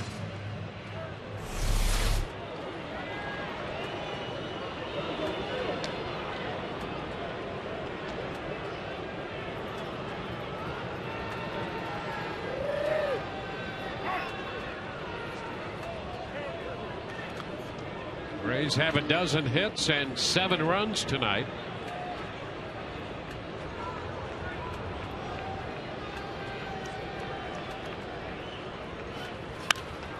Pitch foul back.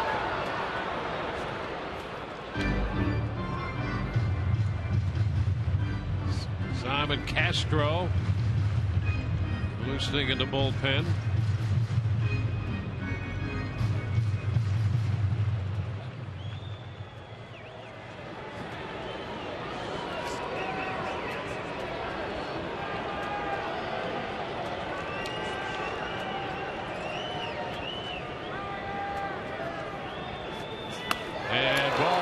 High. That will force home the run. So Molina scores on the bases loaded walk. That makes it 8-1. Mahoney getting credit for his 43rd run batted in. What must those two be thinking?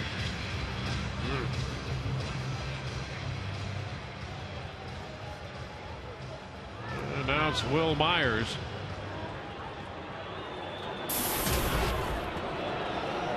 This really could turn out to be a day-night doubleheader on Saturday.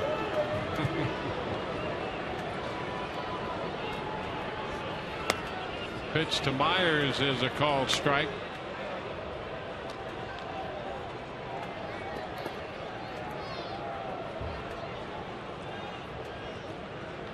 Well, you see 31 pitches by Percy. The starter Axelrod made 33 before he left with 2 outs in the second. 33 in that inning. 54 in an inning and 2/3. Which is mounting up on Percy in the 5th. We got a chance to go 4+ in a 9-inning game. Easy. A ton of pitches being made. Wow.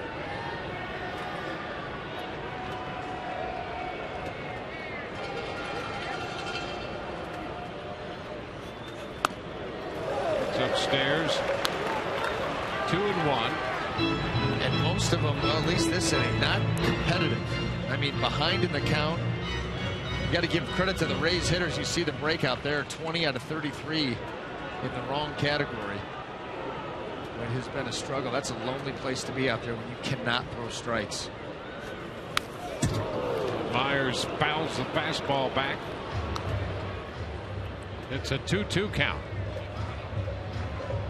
That's what I was going to say was with the Rays hitters have done a really good job of not buying into it. You know, they have stayed pretty disciplined in their approach and the pitches they want to swing at. We've seen a couple of guys go outside of the zone, but for the most part, they're staying diligent in their plan. 2-2 now to Will Myers. And he is out on strikes on the fastball to retire the side. 34 pitches in the inning. The Rays get 1 run, and it's 8-1 Tampa Bay.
Back at Tropicana Field, where the Rays have opened an 8-1 lead through the first 5 innings of this game. 82 pitches for Hellickson. The White Sox have made 133 pitches through 5 innings. reminiscent of the first 2 games in Houston, when the Houston staff had made over 100 more pitches than the Rays staff through the first 2 games. That's covering an entire extra game. Giving up 29 hits and 20 runs will do that. Yes, it will. Alex Rios leads off. Fouls the 1-0 pitch out of play. 1-1.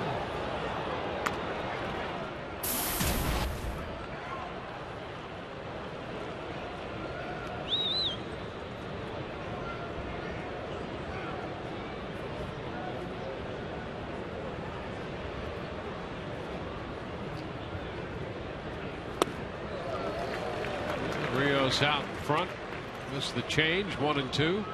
You know what that ends up doing is illustrating the point. How fortunate are we, and how fortunate are Rays fans to see the staff that's been put together here year in and year out of good pitching. I mean, 1 through 12, 1 through 13, however many they're going to carry, with capable reserves in Durham. Well, that's when they bring someone up. They bring them up to contribute, and that's what they've done. And that's been the philosophy. Not a new philosophy, but it's one that has been accomplished here. Yes. When others have not been able to accomplish it. That's the key. The idea that you want to stockpile pitching has been around baseball as long as baseball has been around. Stockpile pitching, get good arm. There's a nice little breaking pitch for strike 3. Rios is out of there. You get good pitching, create as much depth in the organization as you can, and protect it with good defense. That's been around forever. Paul Richards preached that 50, 60 years ago with Baltimore, the basis of Baltimore and the success that they had. But try to do that. And this club's been able to do that over the last 5 or 6 years. I'm so proud of you. That was a great rant. That was a great rant. I mean, you turned your chair sideways and just said, I'm going to give it to you. Full on. That was tremendous. Thank you, because I know you mean that. I do mean that. I'm thoroughly impressed. You meant business there. Well, it's not easy to do. That's why this story, and you're right about your initial comment, how fortunate we all are as broadcasters, fans, people who love this game and like to see what this team has done over this period of time, to have this kind of pitching consistently. It's really amazing over a 5 or 6 year period that the pitching almost on a nightly basis has been there. You never get a bad matchup. You never get a bad matchup. At least half of it is going to be a quality starter. Dunn is out. A foul tip strikeout. Out on strikes for the 3rd time. It's 8 strikeouts now for Hellickson.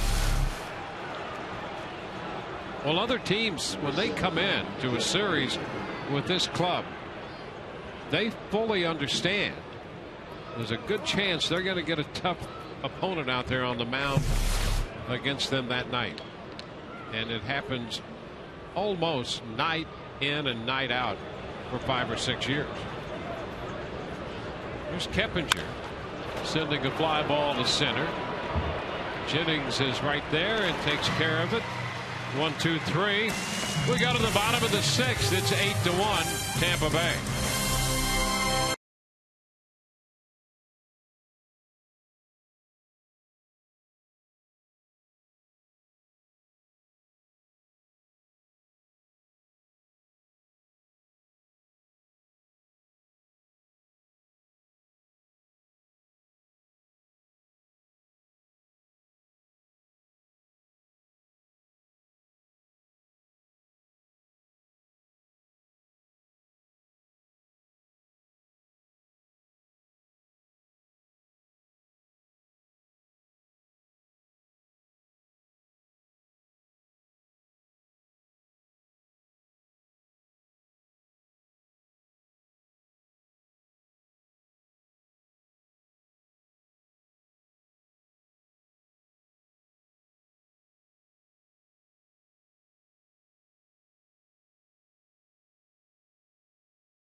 Sun Sports is brought to you by Grown Ups 2 in theaters July 12th. By your Gulf Coast Honda dealers. Visit your Honda dealer for great lease and finance deals on fuel-efficient Hondas.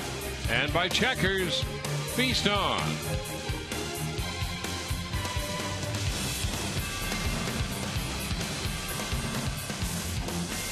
Peek into the race tank out there.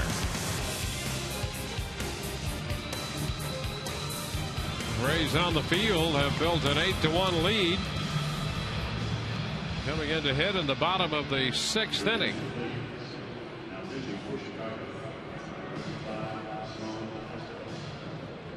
Luke Scott's going to be the first man to face Simone Castro, the right-hander, who was recalled just under a week ago from Charlotte.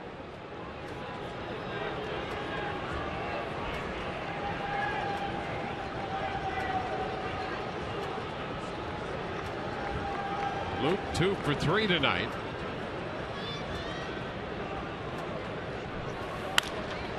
And has another hit. Into right field. Leadoff single, and he is 3 for 4. Well, nice to see for Luke Scott. Well, you can imagine, you talk about Desmond Jennings, getting things back in order, on base percentage going north, what he can do for an offense. How about if Luke Scott gets hot? Talk about a full lineup.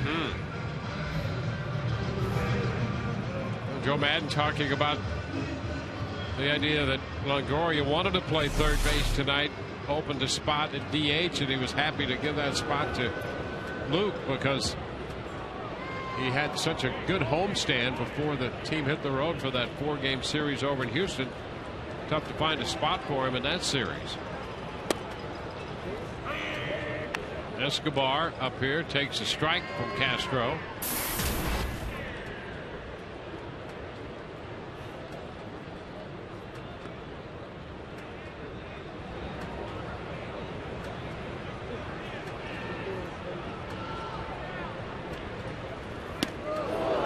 Been in a bit. It's 1-1. Castro making his major league debut in this outing.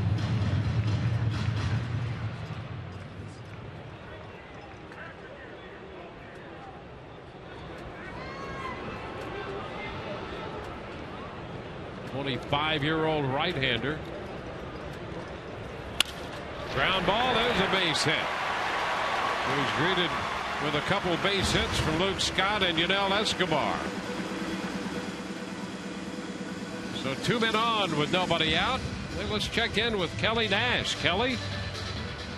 Hey guys, just wanted to fill you in on something Rays Baseball tweeted. Of course, Fernando Rodney had a stellar preseason pitching for the Dominican Republic in the World Baseball Classic, and he is finally getting recognized for it. They sent out this tweet. Rodney received his award from MLB today for making the 2013 All-World Baseball Classic team. Guys, I expected him to have a little bit more of a smile on his face, especially since he's been pitching so well lately. Flashes of that WBC stuff. Yeah, but he's all business now. Yeah. Oh, yeah. You can't. You got a game face. You got a game face in that photo. What I expected was that award would get here a little sooner than July. They play that thing in March, for crying out loud. They walk it here? Individually handcrafted, no doubt. Yeah, and individually walked here. There you go. My goodness. Strike the count to Molina. He's been on twice tonight, a home run and a walk. And the last time he reached, he was on there a long time. He led off the 5th with a walk. And by the time he scored, he'd been on base 14 minutes and 42 seconds. And the Rays got just 1 run and 1 hit in all of that. 2 hits to lead off the bottom of the 6th.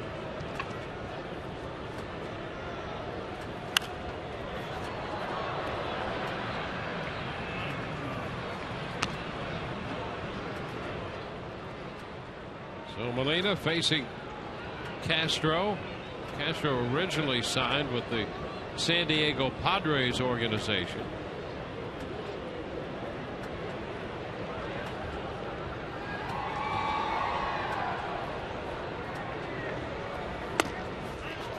And there's strike 3 call to Molina.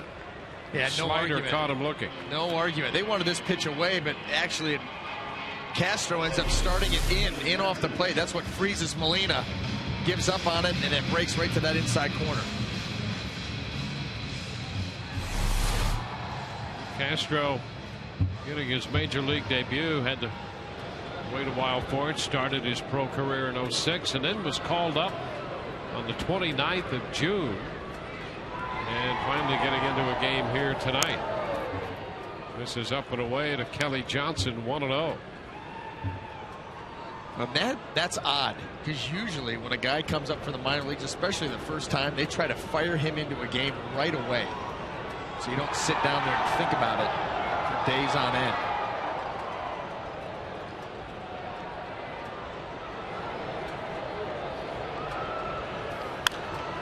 High pop up into foul territory. Gillespie making the call, and that's out number 2.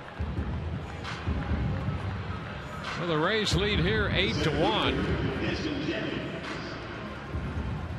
Just leaving Houston, the Astros traveled up to Arlington to take on the Texas Rangers, and the Rangers have jumped to a 9-0 lead in that game. Nelson Cruz with a grand slam. That's his 21st home run. David Murphy and Adrian Beltre have also homered. It was in the bottom of the 4th the last time we checked. 9-0 Texas. There's Desmond Jennings ducking a pitch. Desmond been on 3 times. He's 3 out of 4 and has hit the ball up the middle every time. So he has 3 of the 14 hits accumulated by the Rays tonight.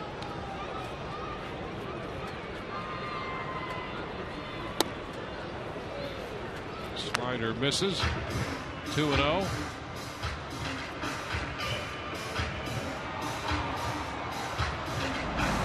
Castro called up on the 29th, and the last time he pitched before that was June 25th. Pitched a couple innings, so he's out there for the first time since the 25th of June. You think I mean, it's just strange. Did they lose him somewhere? I was going to say, would they misplace him? Wow. That is a wow.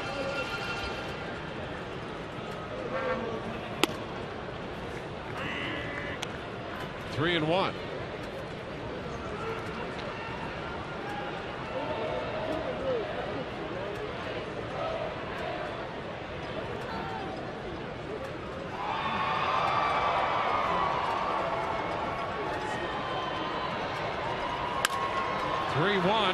Popped up this time. It's Ramirez to make the catch. So a couple of base hits. The Rays lead 2. We go to the 7th. 8-1.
Here's what's coming up Sunday on Rays Live, presented by your Gulf Coast Honda dealers.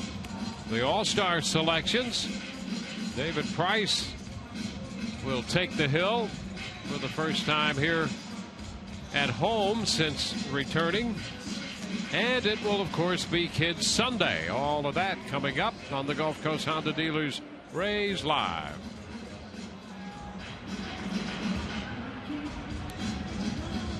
Jeremy Hellickson, a little over 90 pitches here through 6, and he'll face Connor Gillespie to open the 7th inning.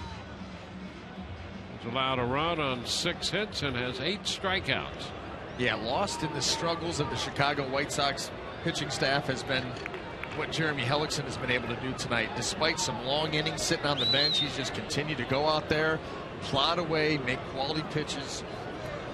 Now pitching here in the 7th. First pitch is a strike to Gillespie.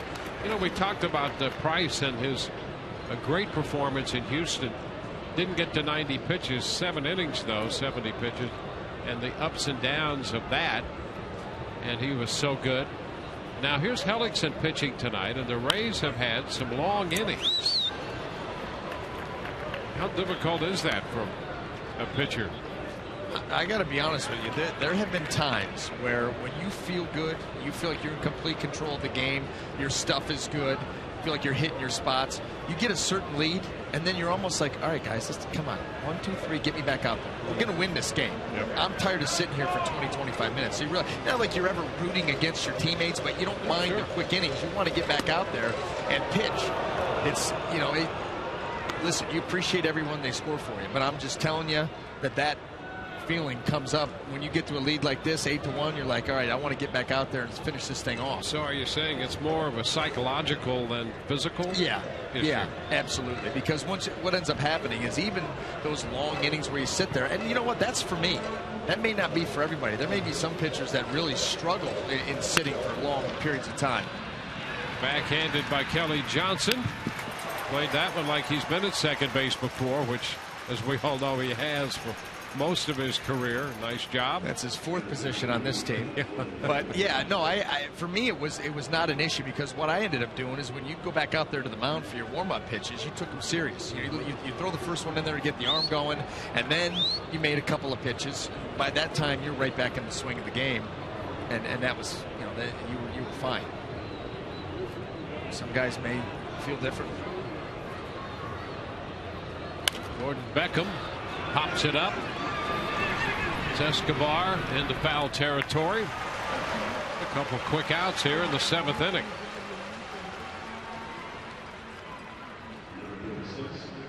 Bases will be empty for the 25-year-old catcher Josh Fegley, who got his first big league hit in the 5th inning when he drove in a run. Fegley went to school in Indiana. To the College World Series this year.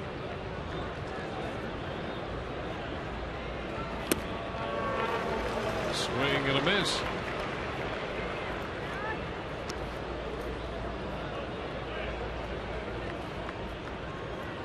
It's fun to see teams who have been dominant in other sports get to the College World Series. Yeah.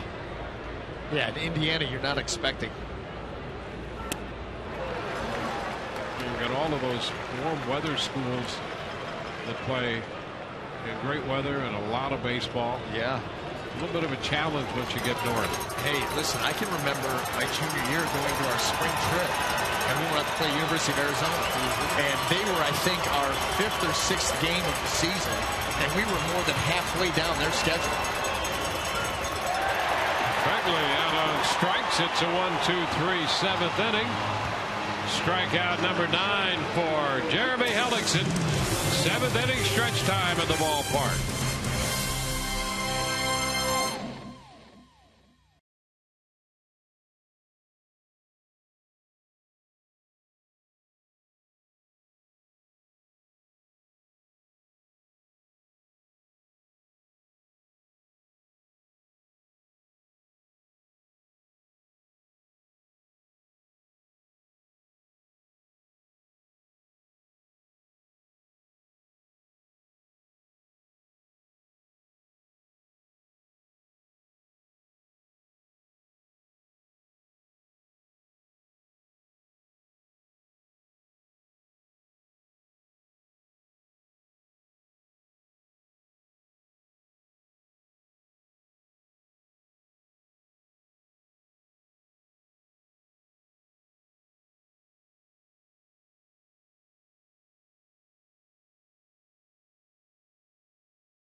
Jeremy Hellickson 4 straight where he's been very pitch efficient going into the game, and again 1 run allowed in 7 innings as the Rays lead at 8-1. Guys, this is the jersey the Rays are going to wear tomorrow, part of Turn Back the Clock to the 70s night. You'll have Sammy Folds' helmet here. The Rays will wear the new, last year was the new retro look, and they're wearing it again this year.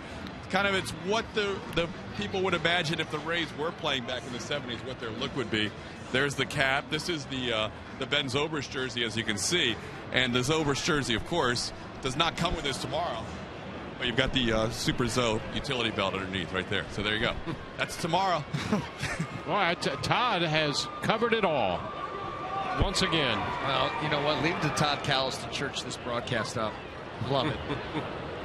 And a fashion plate at that.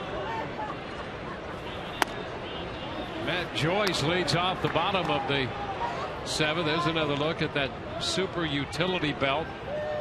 And that's how great a shape he's in. That's that's for the young fans. And Todd, right there, fits perfectly.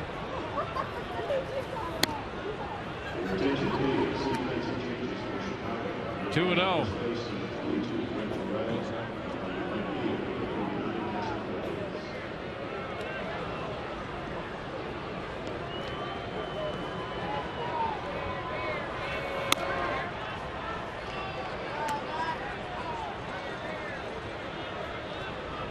Three 3-0 the count to Matt Joyce.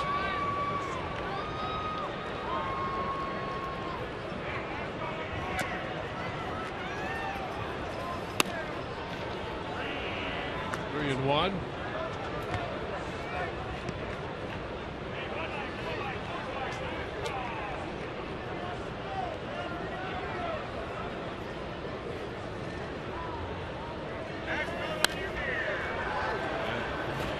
Bounce it back to run the count full.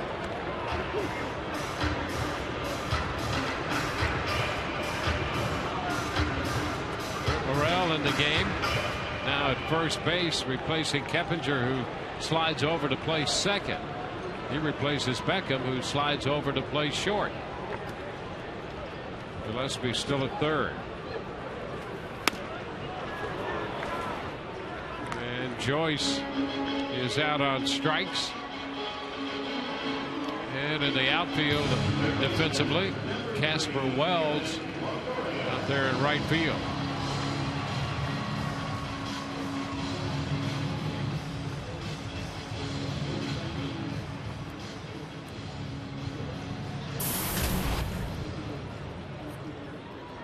There's Evan Longoria.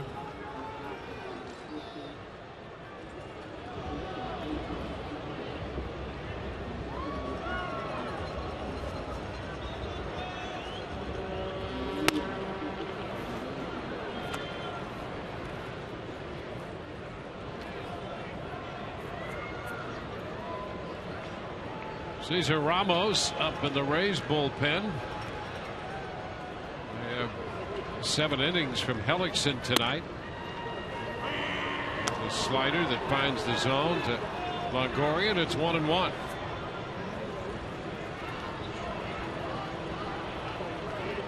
Tonight continues to be a tough ride for this White Sox ball club. 1-2. They got just an inning and 2/3 from their starter Dylan Axelrod. Broncoso worked 2 1/3. Percy was on for an inning. Castro starting his 2nd inning. You ding up that bullpen, first game of a series. Now, the good thing that Robin Ventura can sleep on tonight, if he sleeps at all, is the fact that he's got Chris Sale going tomorrow. He has been outstanding, even though he doesn't have a whole lot to show for it. Just 5 wins on the season. In fact, I think he's lost his last 5 decisions, but a 2.79 earned run average. He's just had no support whatsoever.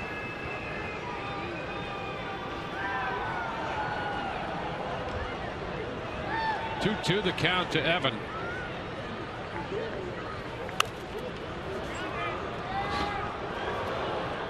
Fouls the slider back.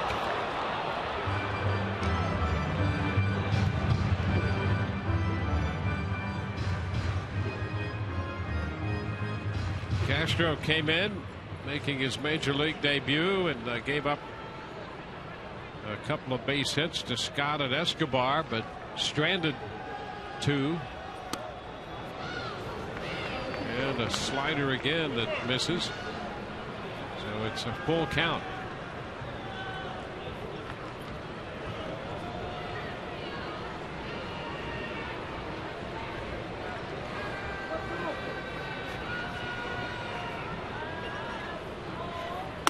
And ball 4. One slider right after another one, and he walks Longoria.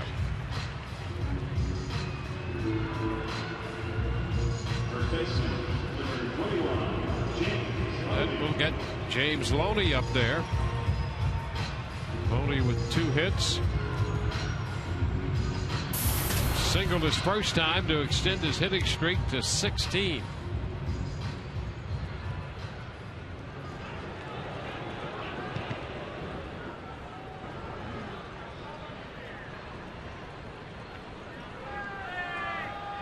James now hitting .321. And there's a fastball in strike 1. Yankees beat Baltimore 3-2.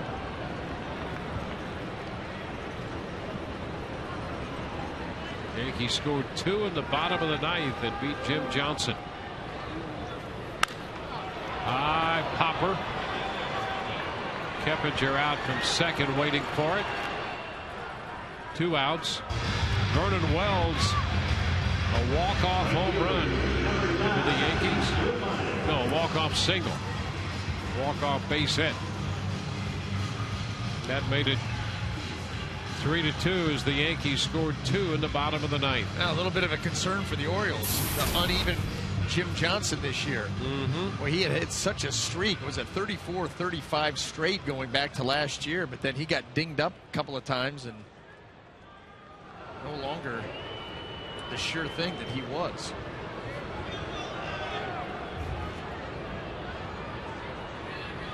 We're getting more details of that, and the Yankees tied it on a bases loaded walk in the 9th given up by Johnson, and then the hit by Wells finished the deal.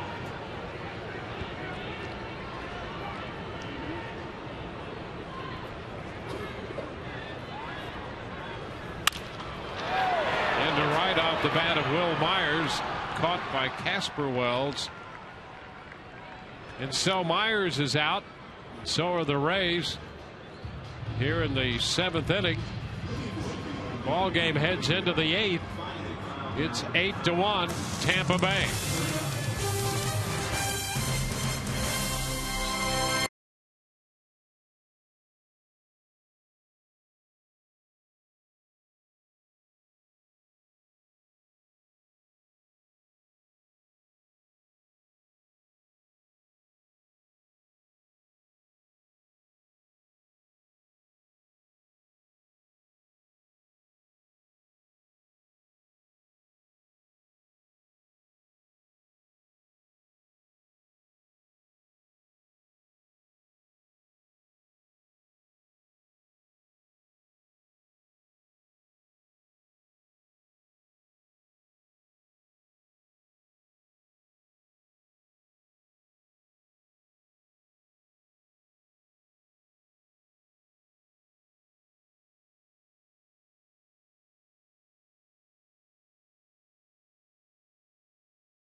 Out the highlights of this one. Ivan Nova only allowed 2 runs, and here they were. Matt Wieters, opposite field, his 11th home run of the season. In the second inning, it would be 2-0 Orioles as that ball bounced on top of the wall and over the wall. At that point, Nova didn't allow anything else the rest of the way. Went the distance. Jim Johnson, a bases-loaded walk to Travis Hafner to tie the game with 1 out. Johnson also committed an error earlier in that inning that aided in the Yankees comeback. And then there you see Vernon Wells grounding a ball through the drawn-in infield. That would win it for the Yankees. 3-2 in walk-off fashion. Johnson allows 2 runs in the bottom half of the 9th inning, guys. And here, Cesar Ramos takes over on the mound from Jeremy Hellickson, with the Rays holding an 8-1 lead. 29th appearance for the Rays lefty. Vic Ducote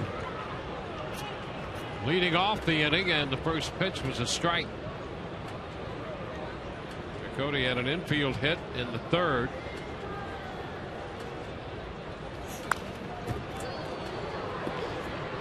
Oh, 7 innings for Hellickson. He made 100 pitches, 70 of those for strikes, allowing a run on 6 hits, struck out 9.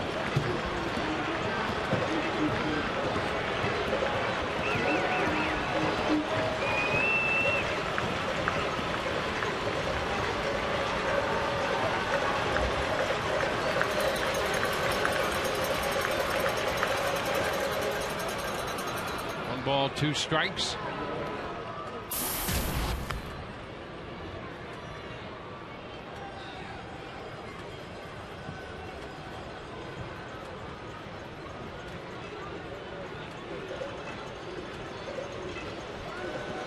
Rays about hit Chicago 14-6. 5-run second set the tone for this one. Up, jammed him, and Molina just back of the plate right there. A couple of steps to his right, handles that one. Tell you what, when you see Cesar Ramos going good, a lot of fastballs in on left-handed hitters. He does that better than anybody. And when he's locked in mechanically, he doesn't miss very often in there. He gets a lot of those weak pop-ups and weak contact because of it. Most lefty-on-lefty matchups, left-handed hitters are looking out over the plate, middle away. That's where most of those pitches are going to go, and he exploits that thought process by pounding guys in consistently.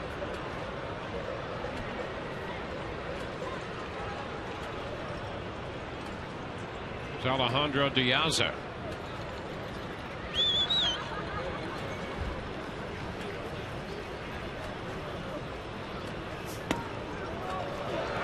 First pitch is strike.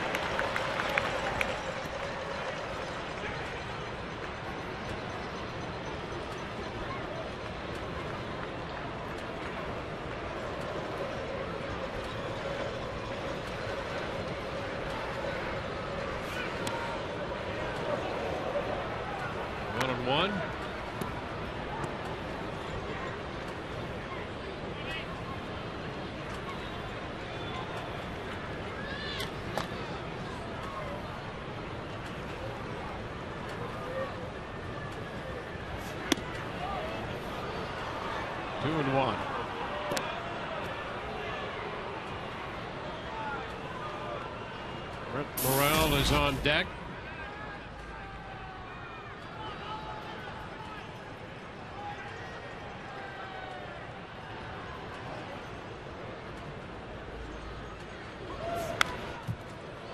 That evens the count at 2-2. When the White Sox made those changes, Morel went into the 2nd spot. Casper Wells 3rd.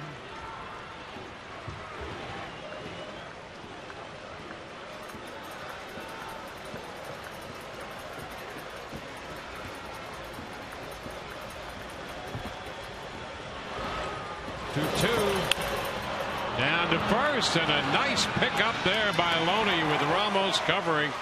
James Loney flashing some outstanding defensive work there. Yeah, good pick with the glove, and then a nice little toss lead to Cesar Ramos. Hits him right in stride. Diaz coming up that line quick. Gets rid of it quick, just flutters it right on the money.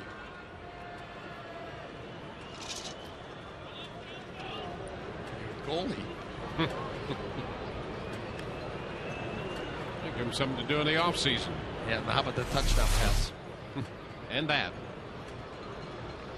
You know, we talked the other night about the Pirates and the Dodgers both scouted him as a potential pitching prospect. Now Morrell pitches down.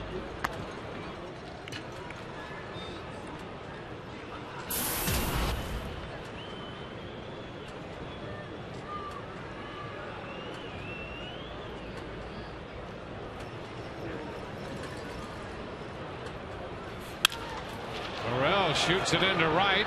Myers is there, makes the catch. A 1-2-3-8 for Ramos. Bottom of the inning coming. It's 8-1 Tampa Bay.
Eighth inning, David Price makes his return to Tropicana Field Sunday. That'll be July 7th. Welcome home the reigning American League Cy Young Award winner by cheering him on from his official fan section, District K9. The ticket gets you a lower level seat, a K card, and a District K9 t-shirt. Visit RaysBaseball.com/District K9 for tickets. How forward are you looking to that start after what he did his last time out? Absolutely, on what he did last time out. And you can imagine, too, the way that the nerves that he would have had coming into that start. The long layoff, the long DL stint, first time in his career. Luke Scott leads off the eighth. Lucas put together a 3-hit night this evening, 3 out of 4.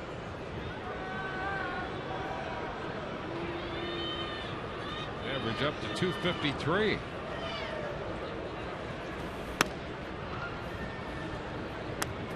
Two and 0.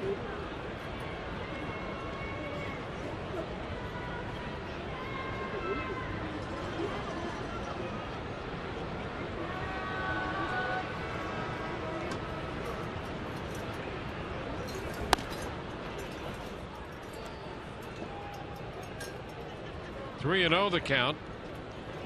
Sean Rodriguez is on deck.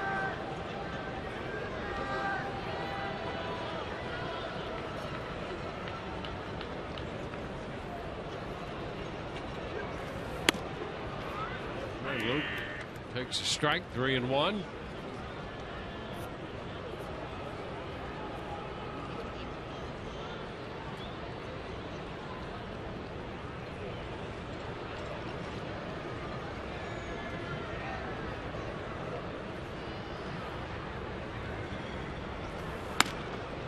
Ball 4. So Luke Scott goes to first, on for the 4th time this weekend. The Rays tomorrow will have Matt Moore on the hill, followed by David Price in Sunday's game. Yeah, well, this weekend is going to be a lot of fun with some lefty flamethrowers out there for the Rays.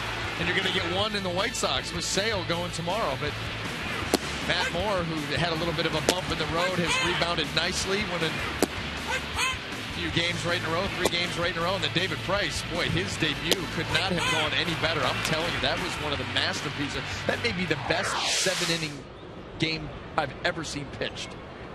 Well, he said that's the best he's ever felt. Yeah, and pretty adamant about it, too. Yes. Pretty adamant about it, and for good reason. My goodness, I don't think he missed a spot for 70 pitches.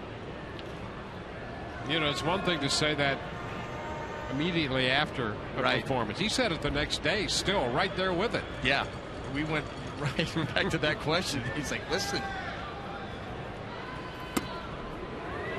well, I just don't see how you could be any better. I just don't see how you talk about efficient. Jeez. 7 innings, 3 hits, 10 strikeouts, no walks, no runs, 70 pitches.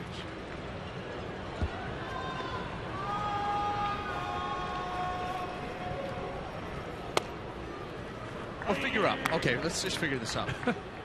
Seven innings, yep. 21 outs. That's right. So 10 via the strikeout.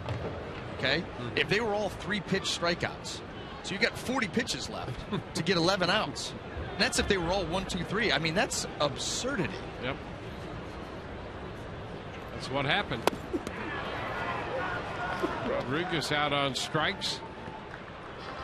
Second strikeout for Castro. You know, when you break that down,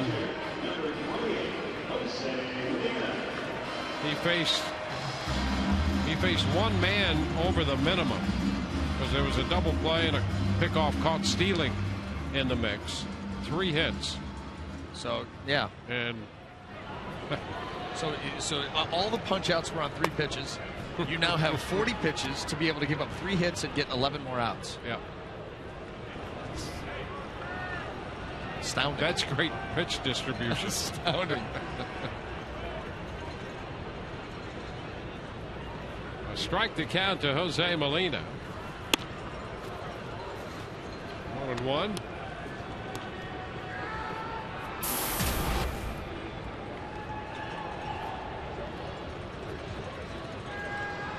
Molina with a home run back in the 2nd inning. Molina and Johnson went back to back with home runs. Now 1 and 2.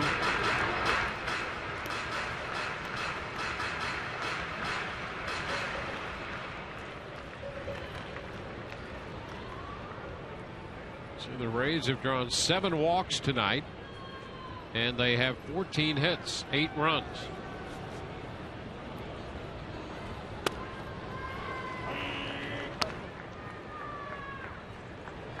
Makes the count 2-2.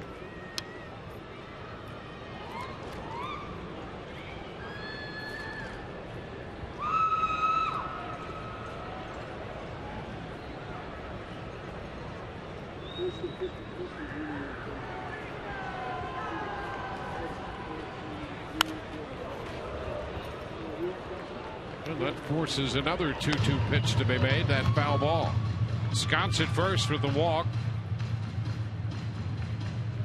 Castro in his 3rd inning of work.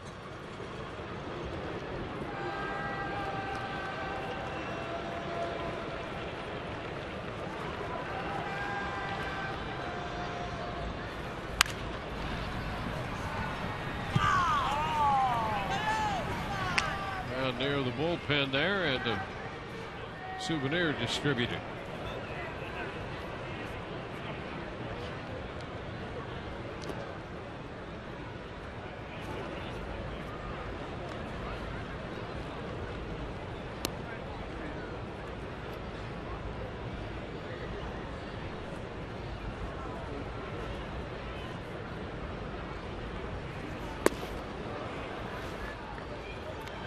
Three and 2.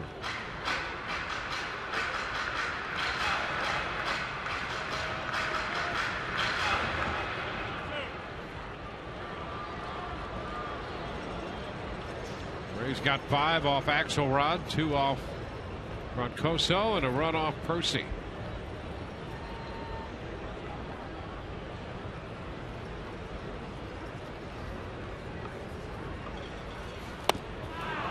And Molina out on strikes. A slider got him. 3rd strikeout for Castro. And the AT&T social media poll. Who's the best defensive shortstop in the American League? Tweet your votes to @SunSportsRays. TB1, Yunel Escobar. TB2, JJ Hardy. TB3, Eric Ibar. TB4, Elvis Andrus. Or TB5, someone else.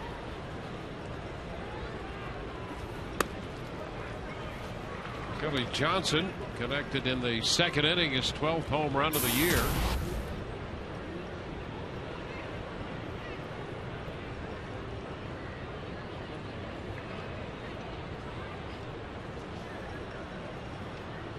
Castro, after being called up and sitting around for a week, has just made his 51st pitch, and it's popped up, caught by Beckham, and that retires the Rays. We go to the 9th. 8-1 Tampa Bay.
Field tonight.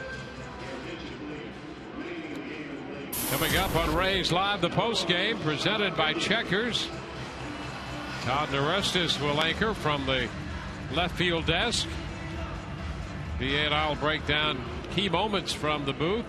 Kelly gathers player interviews, and Joe Madden's press conference. All of that on Rays Live, the post game.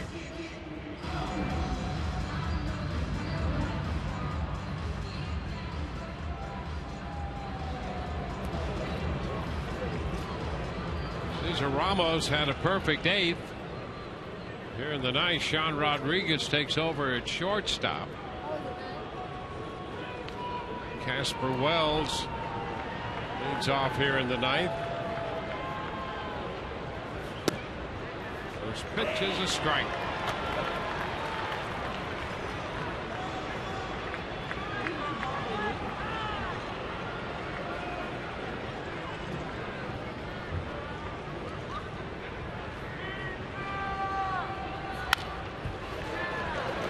Two.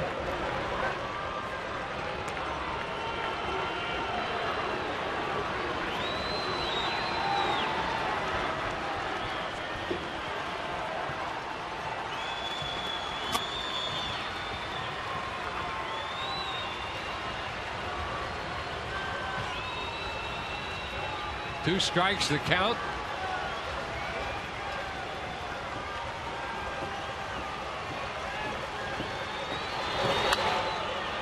Foul out of play.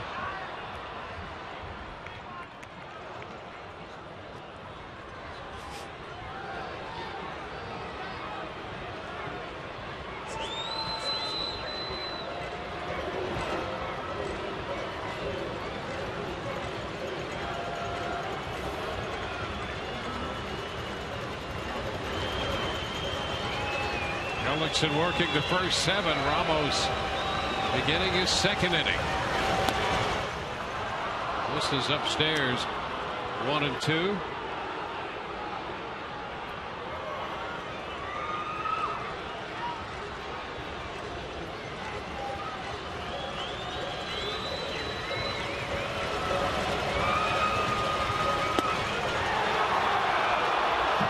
Close there.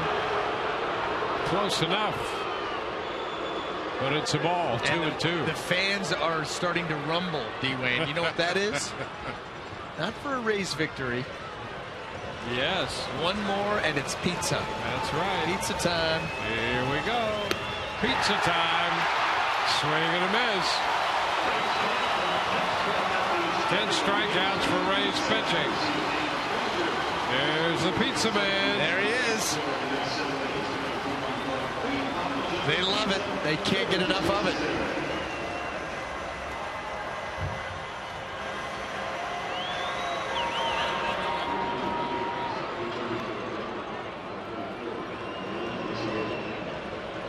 John Viciedo now. He's hitting in the place of Dunn.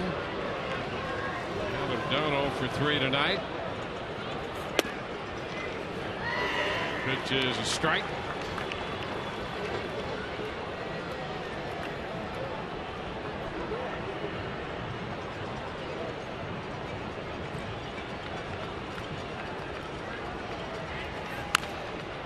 Chopper foul. 0-2.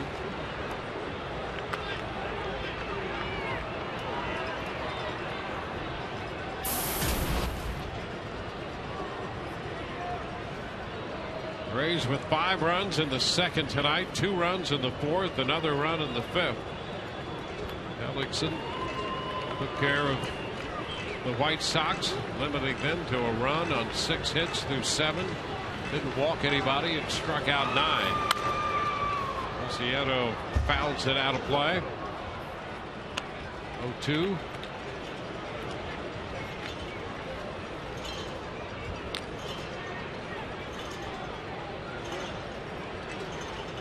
A struggle recently with a right-handed hitting outfielder over the last month plus. He's hit only 188.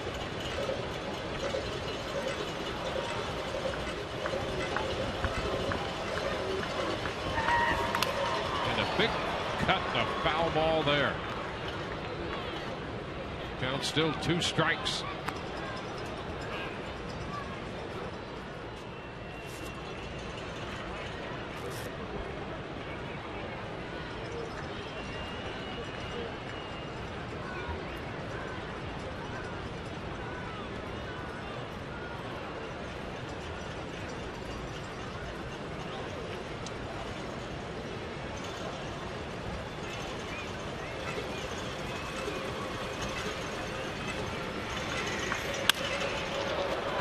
That's through the middle, past Kelly Johnson and into center for a base hit. First hit given up by the Rays lefty Ramos.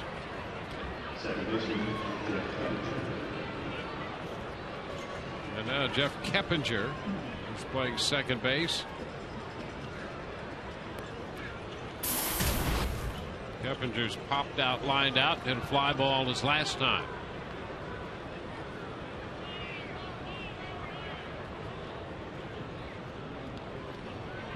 Detroit shut out Cleveland 7-0. We'll give the Tigers a 2.5 game lead on the Central.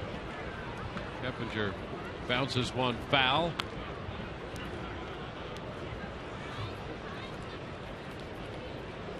And the Yankees pulled one out against Baltimore. So at the moment the Orioles are 5 back and the Yankees 5.5.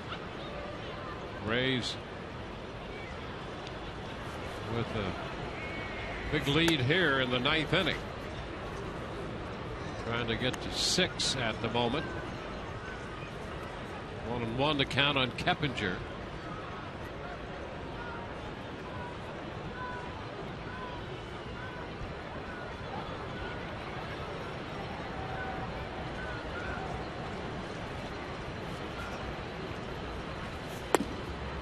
And that's a strike. 1-2.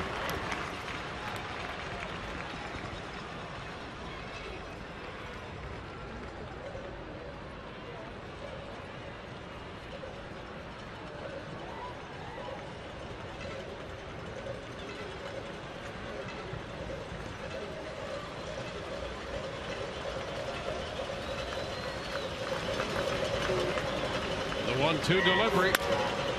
And a base hit up the middle off a fastball. Keppinger is aboard.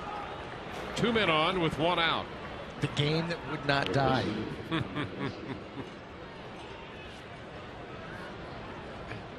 Not yet. Here's Gillespie.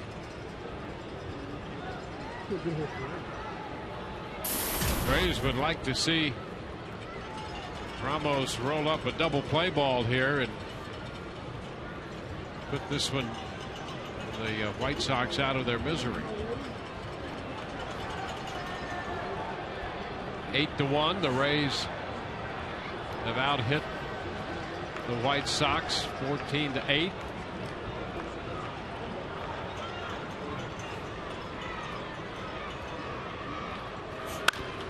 It's a ground ball foul. Strike 1.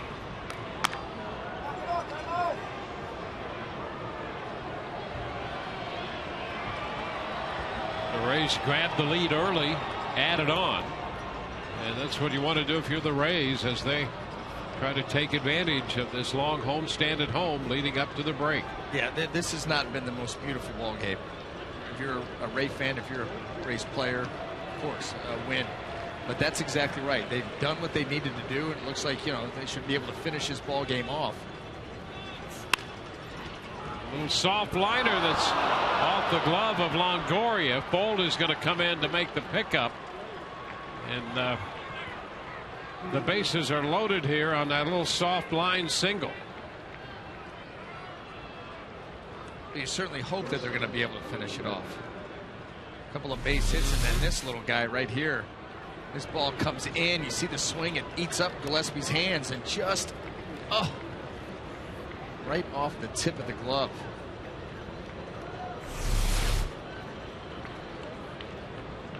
Now Gordon Beckham, and he is one of these White Sox hitters who has swung the bat well. He's been hot lately, doubled and scored their run in the 5th inning. And a soft liner into right. That's going to fall for a base hit. Almost bounced away from Myers. A run will score. And the bases remain loaded. It's 8-2. When I start getting into, I don't like this. A couple of hitters away from the potential tying run coming to the plate. Beckham right here off the end of the bat, cracks the bat, and the ball just dies out there in right field. And Rays are going to get the bullpen up. You have to. And that could have been. How about that hop? Yes.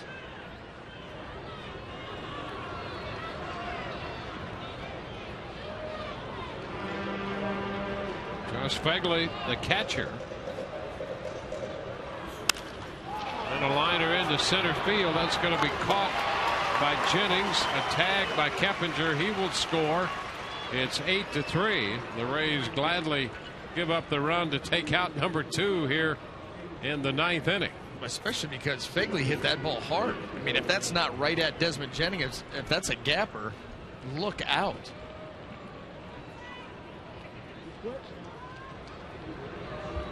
Look, Cody will be the hitter. He's 1 for 3 tonight.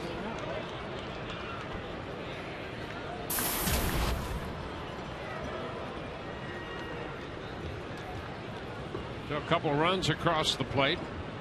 Sox have Gillespie at second, Beckham at first.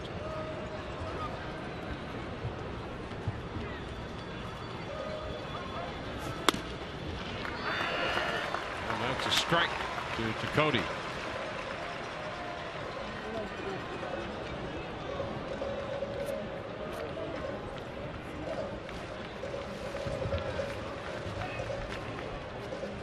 White Sox had 6 hits through 8 innings. They have 4 hits here in the 9th and a couple runs. There's a ground ball to first. Lodi down to second and safe as Rodriguez tried to get to the bag in time and could not make the throw. I think he just anticipated the play was going to be at first. Well, you know what? First of all, Sean Rodriguez has to go to second base. That's his only job on that play, number 1. But I don't know why they didn't take the out at first. I mean, just take it at first. Here it is. You got your rollover. Ramos is on his way over. Flip it to him and end this ball game. This right here was one of those throws where James Loney comes up firing right away, and Sean Rodriguez not even there. So the bases are loaded.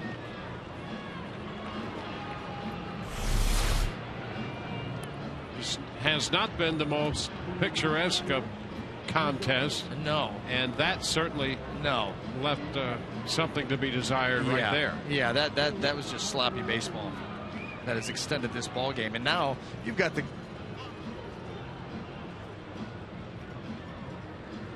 tying run standing in the on deck circle. Jim Hickey made a visit to the mound.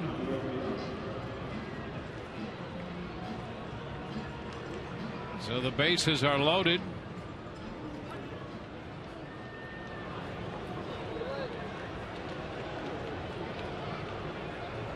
And Diaz is at the plate. The pitch is a strike. Yeah, it becomes very important now because a base hit, even though 2 gone, a base hit really complicates things. A base hit, yes. I mean, you know who would be coming up.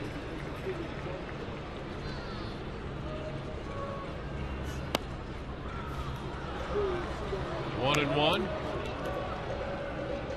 I mean, any base runner. Any base runner is going to get the tying run to the plate. You never would have thought that was going to happen here when this 9th inning started. Not a chance.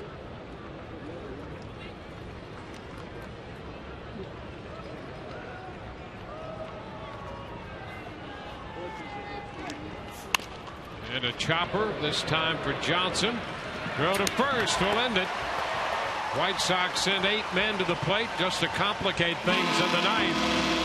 But it's a final and a victory for the Rays. 8-3 the final. Took 3 hours and 25 minutes to play this game as Jeremy Hellickson worked 7 very good innings, allowing a run on 6 hits with 9 strikeouts. And he picks up the victory to improve his record to 8-3. Just as we promised earlier in the game, it's Miller time, brought to you by Miller Lite. The Rays hit back-to-back home runs to open the scoring. Jose Molina, a 2-run shot in the second, and Kelly Johnson followed that with a blast to deep right field, deep into the seats. The Rays scored 5 in the second, added 2 in the fourth and 1 in the fifth, and they win this game 8-3. As Hellickson's record goes to 8-3. And Todd Callis standing by on the field right now with